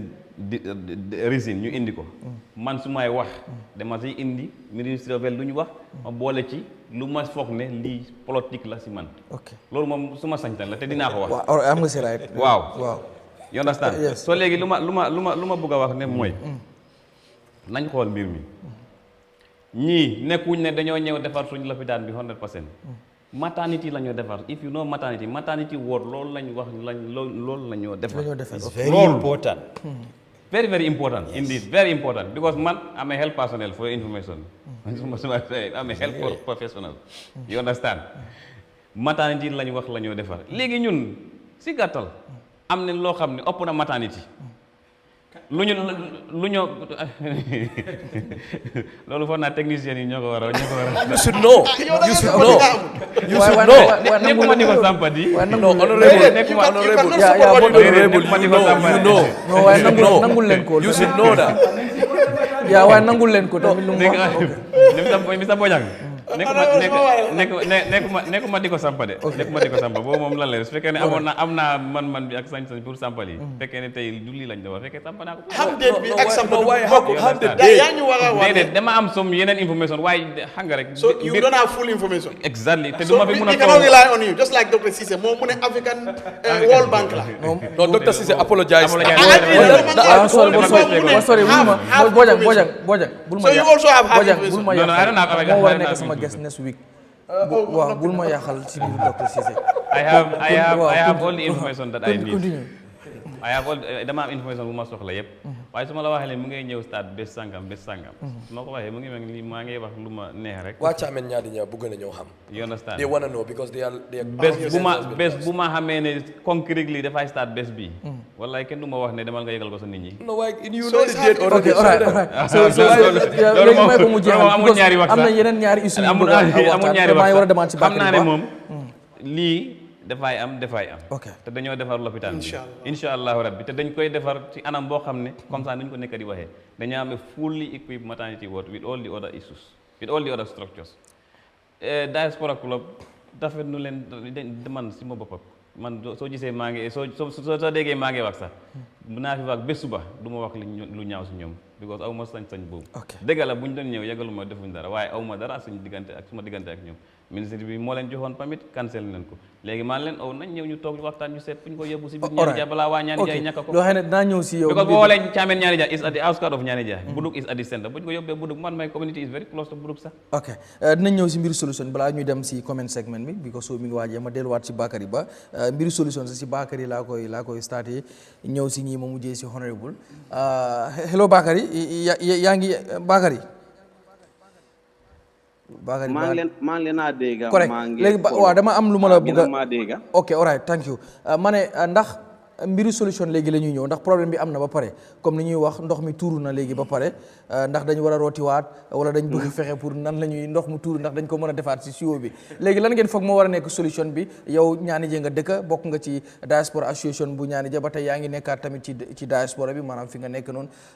lan nga foog moo war a nekk sa solution pour ñu am saafara ba nga gis ne Nianija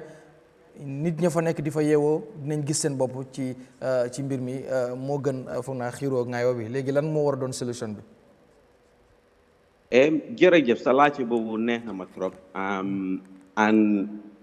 lii man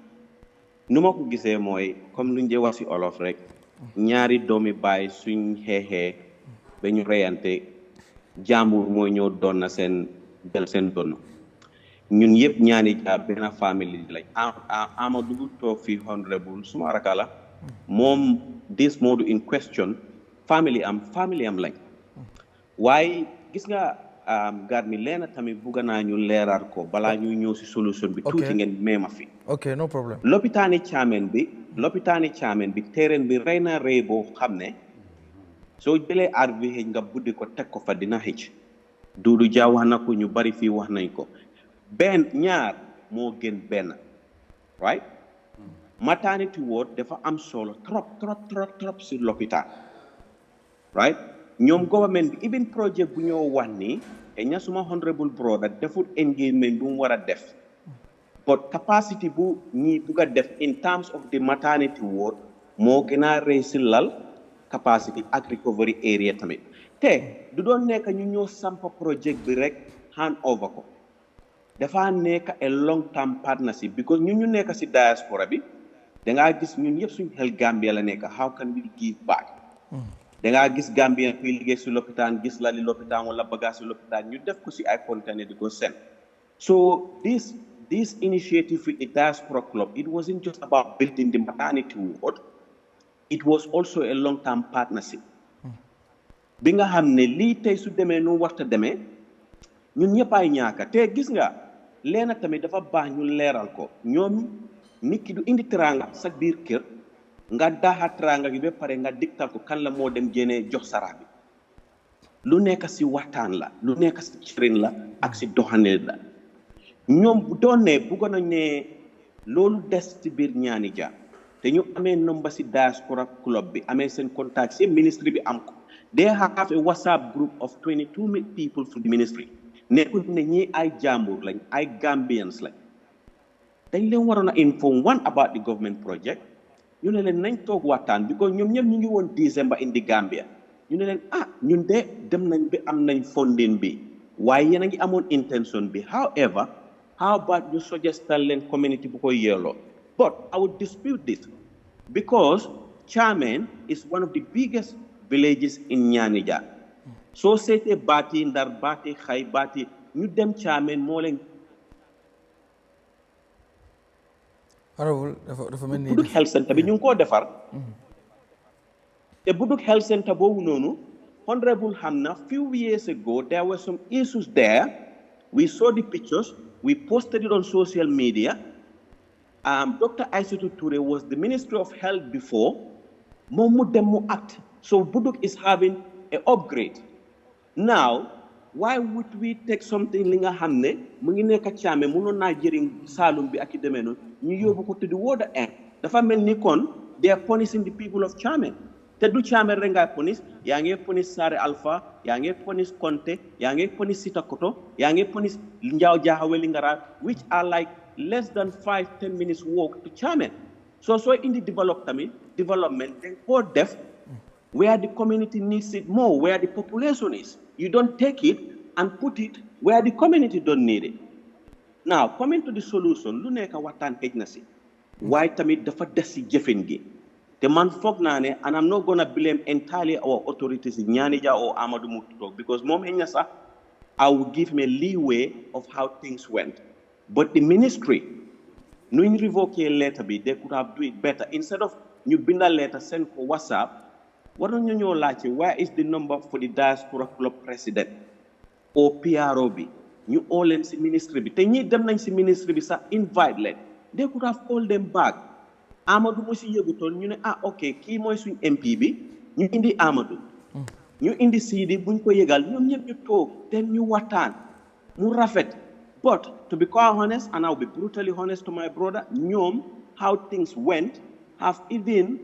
antagonized the Diaspora Club because ñoom yëguñ si doonuñ si luñ bëggoon a def rek mooy dimbale ñu indi ndimbal bi ba pare ñu jël affaire si sotti si suuf delloo leen seen boori lekka bi then loolu dafa difficult pour nga indi a solution but there is never too late to do the right thing and I believe even one point I would make there were efforts made by the Chamen communities and boppam they sent some people ñu dem gis brother Sidi ñu ñoo waxtaane ñu demaat si nguur bi toog waxtaane lii effort has been made but ñoom when there is a solution needed you need to come halfway keneen ki ñoo halfway ngeen daje but ñu ngi xool fu ñu xool ne this is not going to happen in Chamen you go and take your project wherever you want to take it that's not a way forward that's not a way of mediation all right nañ toog waxtaan su nekkee dañoo coow sax for few minutes then okay what's the way forward and it's through dialogue but I believe that dialogue needs to come from the government from the ministry and from the authorities not from the Diaspora Club because the Diaspora Club ñoom def nañu ñu war a def all right ok yaa da ngay dis ak ñun ba tey honorable déglu naa ko Buduk musut am health center Buduk lifin moo fa nekkoon reproductive and child health fu ñoo demee noos nii noosekaay every 2 Thursday lañ dem boobu dafa yàqu woon health post ñuy jógee Chamen di dem foofu noonu trek that's what happens ok boobu nekkut health post that is reproductive and child health clinic health post is where you post nurses and so on and so on boobu nag it's just a CHN village health service boo xam ne is in the community boobu clifin la RCH clinic so dañ dee dem foofu every bi-weekly so boobu dafa amoon problème boobu ñun ñoo ko man maa ko renovate astaf mi no say man through my constituency development fund my committee ñoo ko renovate through that so léegi there is a health post being built there right now through the government of the Gambia Buduk foofu waaw right now te boo xoolee soo gisee ma xelaat ne nañ ko yóbbu Buduk this is just my thinking right now government mu ngi construct state of the art hospital in Jaw te xam nga ne Jaw is not very far from Chamen léegi boo amee beneen in Buduk whereas dangay am foofu maternity ward wala is sizable enough nga am booy ñëw mu nekk Chamen mu ngi mel nii léegi boo amee ñaari yëpp Chamen ñu nekk si biir this is just my thinking as far as yaa ngi laajte ay solution nan lañ fa ndax yéen a ngi initier waxtaan seen diggante ak Diaspora Club bi ak government bi wala sax Ministry of Health pour ñu jéem a xool nan ngeen saafara mbir mi wala da ngeen yéen daal fi ngeen ko jàpp rek projet bi pour mu dem feneen wala mooy loolu as far as I know Ministry of Health dafa am lu bari loo xam ne ñu ngi ko def si ron just to engage pour engage ñi seet naka la ñu mun a saafara leen loolu moo xam naa ko because waxtaan naa ko ak ministre waxtaan naa ko ak docteur bi docteur Niass si boppam ñu ngi seet naka la ñu mun a engage ñi pour ñu seet naka la ñu mun a saafara loolu moo xam naa ko obviously so yow te I don't know whether def nañ ko naa defuñ ko foog naa bindal leen leeta sax bindal leen leeta boo xam ne is not for the media or whatever pour ñu oo leen ñu toog ñu waxtaan boobu moo xam naa ko because they told me about it ok so yow ban jéego nga si nekk di dox ndax xam naa moom du ma wax man moom lu ma la wax rek tay depuis lii am dama meroon nag du ma la fenal dama meroon because doo ma mun a wax ne yow nekkuloo di doxal ay politique yaa ngay ñëw in my constituency I'm talking about politically forget about development and whatever I'm talking politically here forget politically waxtaan lañ nekk and please I think you have to be fair to my political affiliation too I think yes okay no problem you understand doo mun a wax ne yow nekkuloo politician you are a charitable foundation as they did before because dama xool luñ def si Gambia fii def leen fii loo xam ne lu rafet la te man leen jaajëfal si loolu waaye da mun a ñëw suma constituency xam nga ne député moom foofu man mi sax génne ma si UKS bi waaye xam na ne am neen all the structures lu tax yaa ngi gém tànn ak koo xam ne kii is a non politicien waxuma ne nga ñëw si man mun naa soo ñëwee sax man tamit mun naa wax ne lii politique la waaye pass through the structures This is on my own political thinking. No, even the structures ñi fa nekk tam. Gis nga luñ lay wax ne jaar ne déedéet luñ lay wax ne jaar ne honorable the truth is bëgguma ko moom wax dëgg ne yàlla ma na no why honorable okay all right léegi Seegu sama ko waxuma dëgg okay all right léegi loolu leer na Seegu pour léegi ñu jeexal si kii dem si dama ko gàttal. waaw ok xam naa da nga boole ma si solution waaw nga boole waaye du ma am si solution dama ko gàttal nag waaye du ma am si solution. because am na yenn léegi am nga 3 minutes dama bëgg a honorable answer you know for me or for the public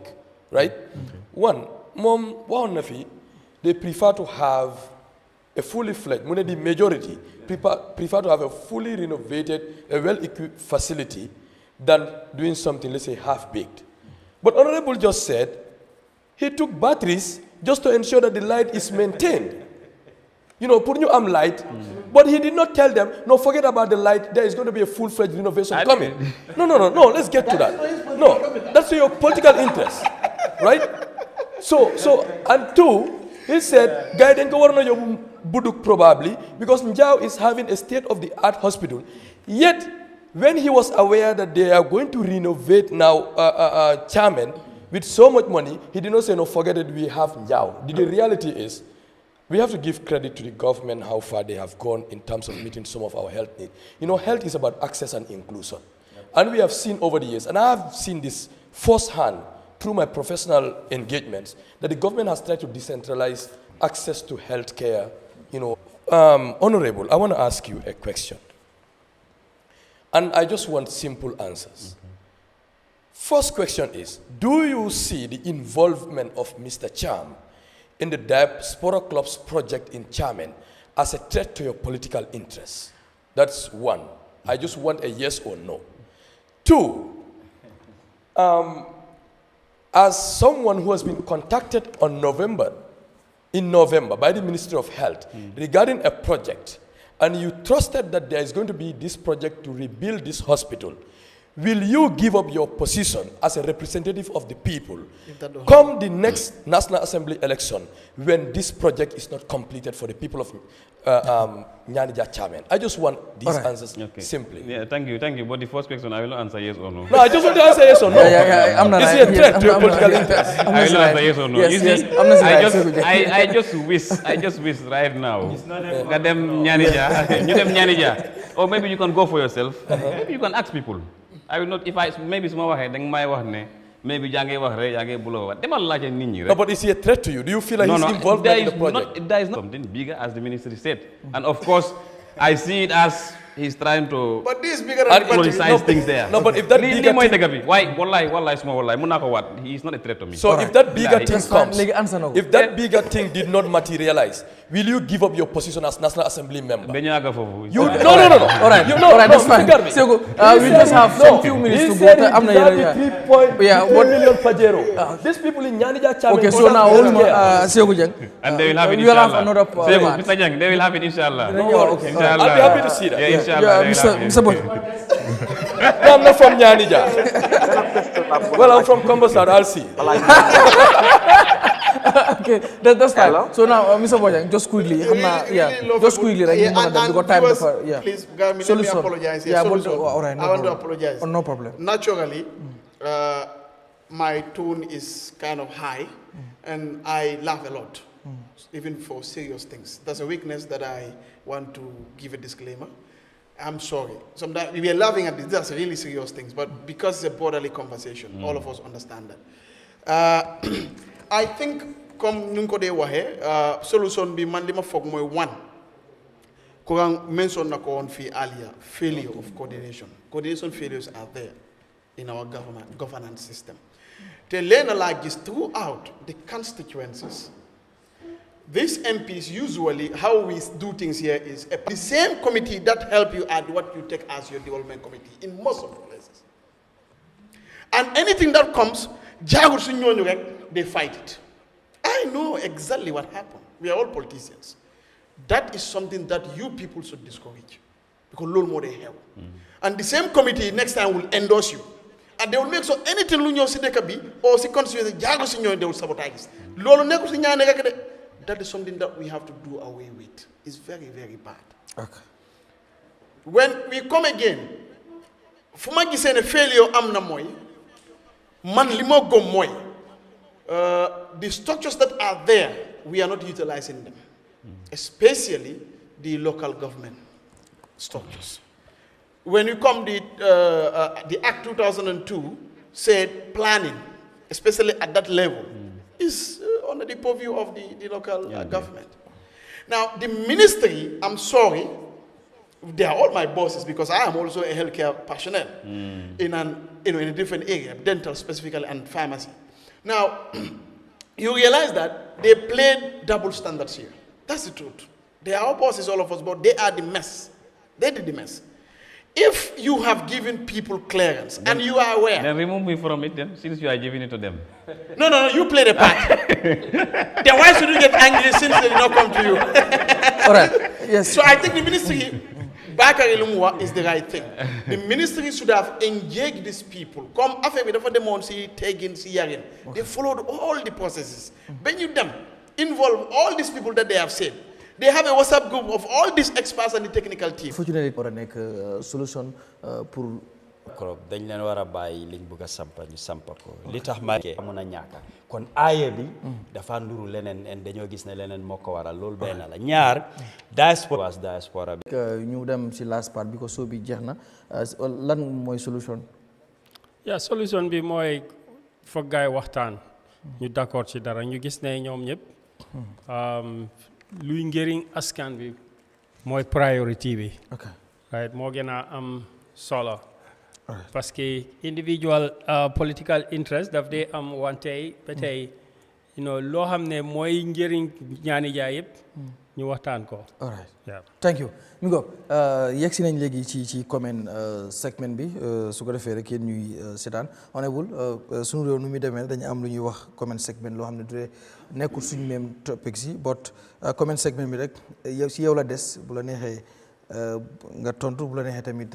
mën nga see bañ a tontu ci lu jëm rek ci suñ force kii bi xadi mën nañu si screen bi tey nag suñ moniteur bi ngeen baal ñu dafa sant Cissé comme Sabali moom mu ngi wax ne dañu baro war nañ ko jox footaam moom waxi sax léegi tàttaam maanaam pour moom si ko nañ léegi tàttaam ba pare moom mu ngi waxi footaam peaceful baro peaceful man la ak yu def comment c'est 2 minutes rek la pour nga comment si ndax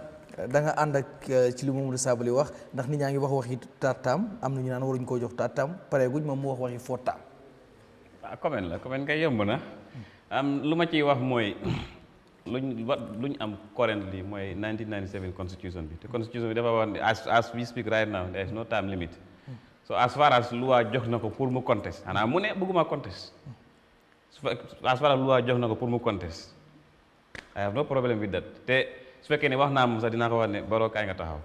all right Seydou Dieng just quickly. so comme kii ni mu ko waxee because affaire yi taxaw president in Gambia loi moo ko guard like we have our Bible that we call, let's say, the Constitution. Understanding that we are working on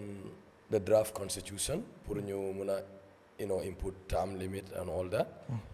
But so long I'm with term limit, I think it will depend on NPP, for example. Kan lañ buga taxawal ñoom suñ gisee ne Barrow moo leen ñor for 3-4 terms or even 5-6 terms, that is a decision that would have to come from the party. But if there's a constitution that really bars him from going for, let's say, a 3rd or 4th term, then I'm sure he's going to respect that. But if we do not have any legal provision, it is a matter of choice and a matter of his people choosing to say, okay, we still want you to represent us all. All right. Yeah. Yes, Mr. Bojang. Sorry.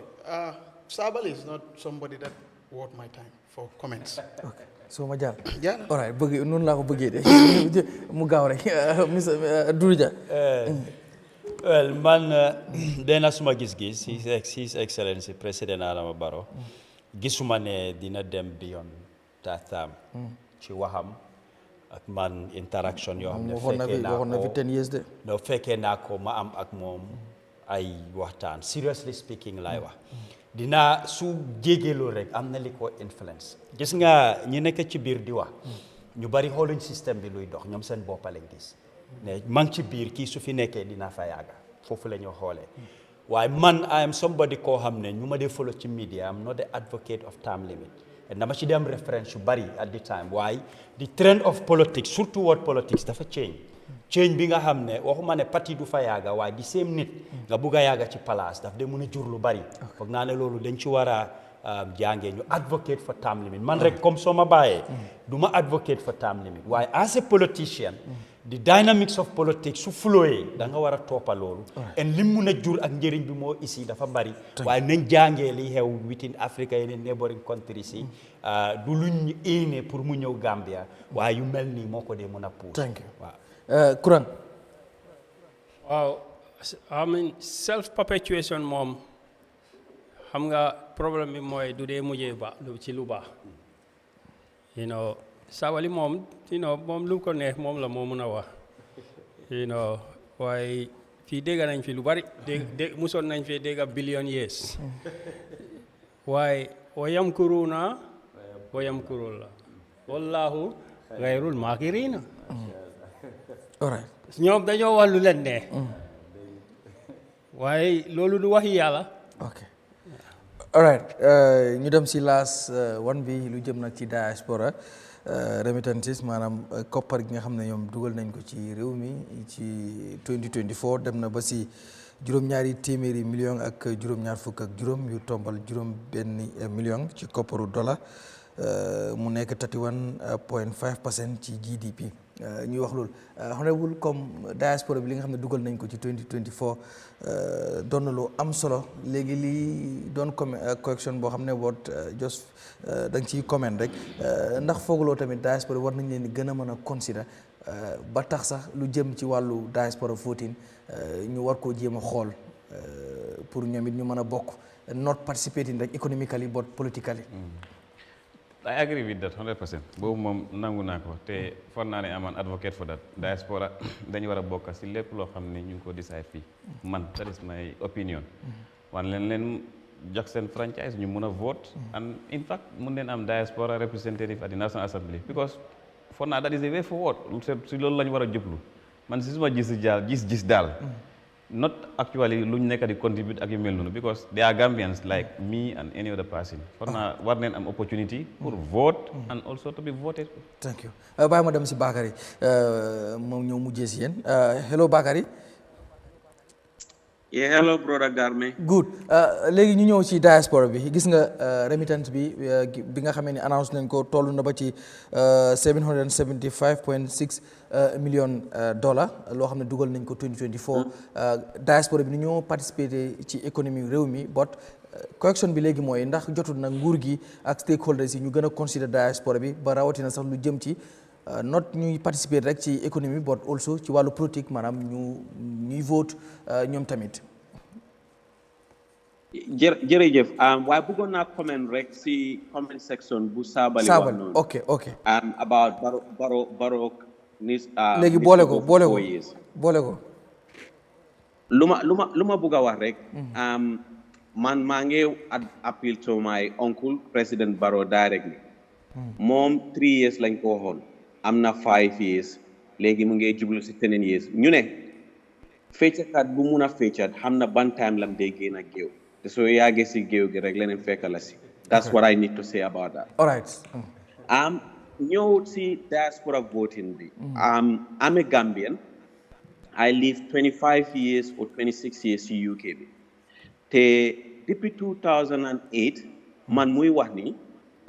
am naa the right pour am a full British passport pour ma génnee suma yëfi Gambien nekk angale full time depuis 2008 waaye ma ne man Gambien laay mun a doon nit ki lu jësit bi yaaga si du bant bi yaaga géej doo doon jësit I made a conscious decision ne man dama keep my Gambian citizenship based on the fact ne man I am proud of my country but soo seetee ñun diaspora bi suñ contribution dafa mel ni nguur bi ak si suñ xarit yi ak si suñ yenn family member we are just as a cash point. When help is needed, we should be there. Su problem amee dañ ko war a saafara. Ñun we are entitled by according to the 1997 Constitution to be able to vote. In fact, as we speak right now, there was a study done by the Diaspora vote, mooy groupe doomi Gambian yoo xam ne dañ nekk si diaspora bi. They made a lot of research. How can we vote? How can we participate? Ban façon ngi xaalis la moo jël ak yu demee noonu. And the reason why Gambians in the diaspora can vote, naa la jox misaal. Gis nga bu CRRC bi ñëwee in the diaspora, community Gambian yu nekk si diaspora bi ñoo launch ñoo host di CRRC. Ñu jógee fa TRRC bi si boppam def ko. And the diaspora made extensive research. Ñu send ko si IEC bi and the office of the president who advise leen soo leen fekkee diaspora bi vote nii la ñoo voté du leen cost that money. But there is no political will to do that. In fact, emuifa, there is currently a Supreme Court ruling against the IEC and the government pour ñu make sure ne ñun diaspora bi we should be voting. Right. Why this is not happening? It's breaking our constitutional rights. Te war naa mun a am. Okay. Thank you. Nga taxaw am naa dinañ ñëwaat pour yow nga tàggoo because yow tamit mën nañoo wax ne tey si special guest yi nga bokkoon Sékou Dieng just quickly lu ma may Bakary du ma ko may yow paneliste nga Bakary ki gan la moo tax so just quickly rek nga comment si. Thank you Garmi. Foog naa ñun ñëpp if we live in this country we would appreciate the fact that if you look around us we would directly feel the impact of our diaspora community on our daily lives. And the numbers have shown that almost 28 million increment in the diaspora's, the remittances that have been sent from, the diaspora from 2023 to 2024, right? That's a gap. So that means they're doing really well, right? So you cannot tell me, come and help me build this house, but you cannot explain or you cannot have a say in how the beds are arranged or how somebody drinks water in the house. So I feel the diaspora should have a say in our political system, right? They should be part of the decision making. But what should be done is to ensure that we have the right institutions and the proper coordination is done to ensure that their rights are observed without, having any other elements of risk or whatever. Thank you. Mr. Bojang. Thank you to the diaspora. Degala, Lunde contribute is very, very huge. And I would jokingly say on many fronts they are better than the entire government machinery for many reasons. We're talking about 22 moving to 32, and very soon there will be 60% of the GDP. I don't know what government sits until diaspora comes to 60% of the GDP. I don't know what that is. But I want to advise the government or subjects that the numbers show that what diaspora usually sends back is not more than 20% of what they actually could send. And that is because the environment is not fit for attraction of the much needed remittance. The other aspect that we should begin to look at is how sustainable is it? They are able to do this because of the power of currency, the economy out there. How do we make sure when they send this money back, it is something that they can come back and see? Because this money that they are sending most times, as numbers have shown, a little bit goes into savings, construction. But what about when they are retired, 80 years, 70 years, they want to come back? What company do they have in the Gambia? What would they see? How do we make sure this continues? And that is why we, as a government and as a people, we are concerned the sustainability of this. So Ngubi, why not plan 30 years to come? How do we make sure these people that are sending this money, much money today, when they come back, they can have their businesses running for them? Right. That is what the government should focus on, because that's why absolutely they are doing great. Thank you. But we are not fair to them. All right. And we need to be fair to them. No, the government has opened opportunities for any investor. The Santa diaspora be gërëm leen li nga xam ne moom lañ xayma si ay figo mooy liñ yëg loo xam ne moom lañ mën a taraak waaye man soo ma laajee dama laa ne ëpp na loolu dafa wone njëriñ bi nga xam ne diaspora bi seen taxawaay moom la am ci réew mi ci wàllu ndax war nañoo mën a sànni waaw loolu war a mun a am la waaye under this current IEC leadership man gisuma ko dina jafe torop pour mu war a mun a antu pour mu war a mun a sotti ngir dafa am lu bari lum laaj tam luñ bugg a diaspora bi sànni ci luwaa la war a tënku honorable mu ngi fi ñun suñ luwaa li nga xam ne moom lañ pàcca diaspora bi tam war naa nekk a constituency wala ay constituency en loolu doo topp rek ne waaw déedéet dañ war a jóg dem seet yenn dëkk yi nga xam ne moom lañ identify ne Gambien ci bari ne ñu seet seen tolluwaay ci misaal duñ enu kees wala yóbbu any system of voting si réew boo xam ne exemple 10 Gambians rek a fa nekk loolu resources wise daf laa cost lu bari te du effective li jiitu dañ leen war a def constituency and loi bi daf ko war a capture loolu moo tax comme representation bi ñoo am in parliament mu war a mun a nekk if not suñ leen consider as a constituency even suñ saanee sax duñ mun a am representation loolu xëj na comme ci 5 yu président bi di nominate ñu war see mun a bokka so lii moo tax ma ne under this current IEC leadership xeebu ma ñi fa nekka waaye su ma gis-gis dafa am lu bari lu ñu war a adjust pour loolu war a mun a nekk. Thank you Mr. Kuran. Diaspora bi discussion yi am na solo parce que xam nañ ne diaspora always dëkk bu nekk dafa important soo xoolee ñoom China seen diaspora bi transfer of knowledge bi bu dee happen from the west to the Asian countries mostly dafa nekk ay xale yoo xam ne jógee nañ China Singapore Malaysia dem Australia England America jànga fa am tuuti xaalis ñëw si dëkk yooyu noonu development ñu ngi laa woone ne soo followee pattern of Asian development bi diaspora bi moo ko indi ñun suñ diaspora bi si wàllum loolu we still now dañ war a catch up because of the knowledge base parce que xëy na diaspora dafa am ñaari façon am na ñoo xam ne dañoo demal seen boppa am na ñoo xam ne nguur bi moo leen war a yónni yeneen dëkk yi nguur bi dafa yónni ay thousands of people pour ñu dem jëli xam-xam indi ko waaye mu ngi laa woone ne ba tey is a very important component ci wàllum development that we can see right am na yoo xam ne tam foog nga factor si diaspora tam xaalis bu ñu dee indi xaalis bi bari na in Sénégal seen diaspora bi am na $1 billion 20 years ago